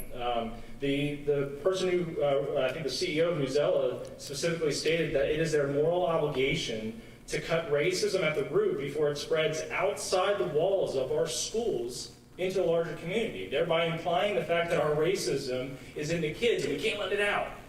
And so simply saying, well, there's good resources, there's bad resources, it's being a bit disingenuous to what is easily able to be looked at by any parent by just looking at the resource. So I think there needs to be a little bit more of a vetting process to say, look, is a resource changing their framework of how they're going about addressing and changing their resources, and what do we as a school need to do about it? But just simply saying, well, we just want our educators to use their best professional judgment, we've already seen cases where that hasn't necessarily met the needs and has resulted in inappropriate content. So I just think we need to evaluate that and say, okay, you know, if the school isn't doing an anti-racism curriculum, but all the resources and the open-ended resources that are being used specifically state that they're using an anti-racism framework, what does that mean for Penn Ridge? So I think I would strongly look at some of the NewsELA stuff. And again, I don't think you should throw it out, because to be honest, we've all seen it. A lot of these resources are going to be starting to look that way or go in those directions, and you just need to evaluate how you're going to handle it. And I think you need to be open with the community about those resources. So I would ask some way, and again, I don't necessarily want to put all this responsibility on teachers, but you can't expect parents to say, yeah, sure, go use an open-ended resource and don't really tell us what we're going to use in the classroom, and parents don't really have any idea. We should have at least some idea. We shouldn't have to spend hours and hours looking through the resources. The teachers, I would assume, plan ahead, figure out what resources they're going to use. That would be helpful, because again, it's not fair for parents to have to look at the resource and assume, are they using this one or not? So I think that needs to be, that's a way that I think we can help to develop a better relationship with parents in the community. And then I do want to state, again, there seems to be a lot of focus on the DEI initiative was stopped simply because we don't agree with DEI, but there was a lot of concerning ways that went about the process, and I know that was talked about previously, and some of the emails that have been released from these RTKs show that specific community members were told that the DEI committee is full, and I have an email from November of 2020 that specifically stated that the committee is full, and then I have another email from February of 2021 where another community member who's already involved in other DEI stuff was said, yeah, sure, you can come on, we have room. And so there was clearly it wasn't really open to the whole community, and there was clearly some preferential treatment. And so I appreciate the fact that that was looked at, maybe some other things were looked at to say, okay, the process that we went through with the CEI initiative wasn't done properly, and we need to stop for primarily that reason to make sure that we're getting the right people involved, we're getting different perspectives. So I do appreciate that. I know we have differences, and we can have those differences, and I hope that having a public forum will allow better conversation about it, because that's what we need. We need more transparent conversation, open conversation, not things that are happening kind of behind the scenes with certain people being let in and certain ones not. So I appreciate the board making that decision. I know it was a hard decision, and honestly, I apologize for the flack that the board and the district has gotten. I don't think that the flack that some in the community have gotten organizations to give is really fair, and it's to me, it just seems like a way to hurt the reputation to serve purposes. So I appreciate the hard decision that you guys made. Thank you. Could you just state your, I'm sorry, I don't think I've been good at enforcing this. I know who you are, but if you could just state your name and municipality. Yeah, Dave Bedoing, Percy Borough. Thank you. Thanks. And I don't know if I made Ross do that before, but that was Ross McLennan, Hilltown. Okay, thank you. All right, I think that's it for this evening. Our next curriculum meeting is October 4th. Okay, we are adjourned. Thank you. Thank you.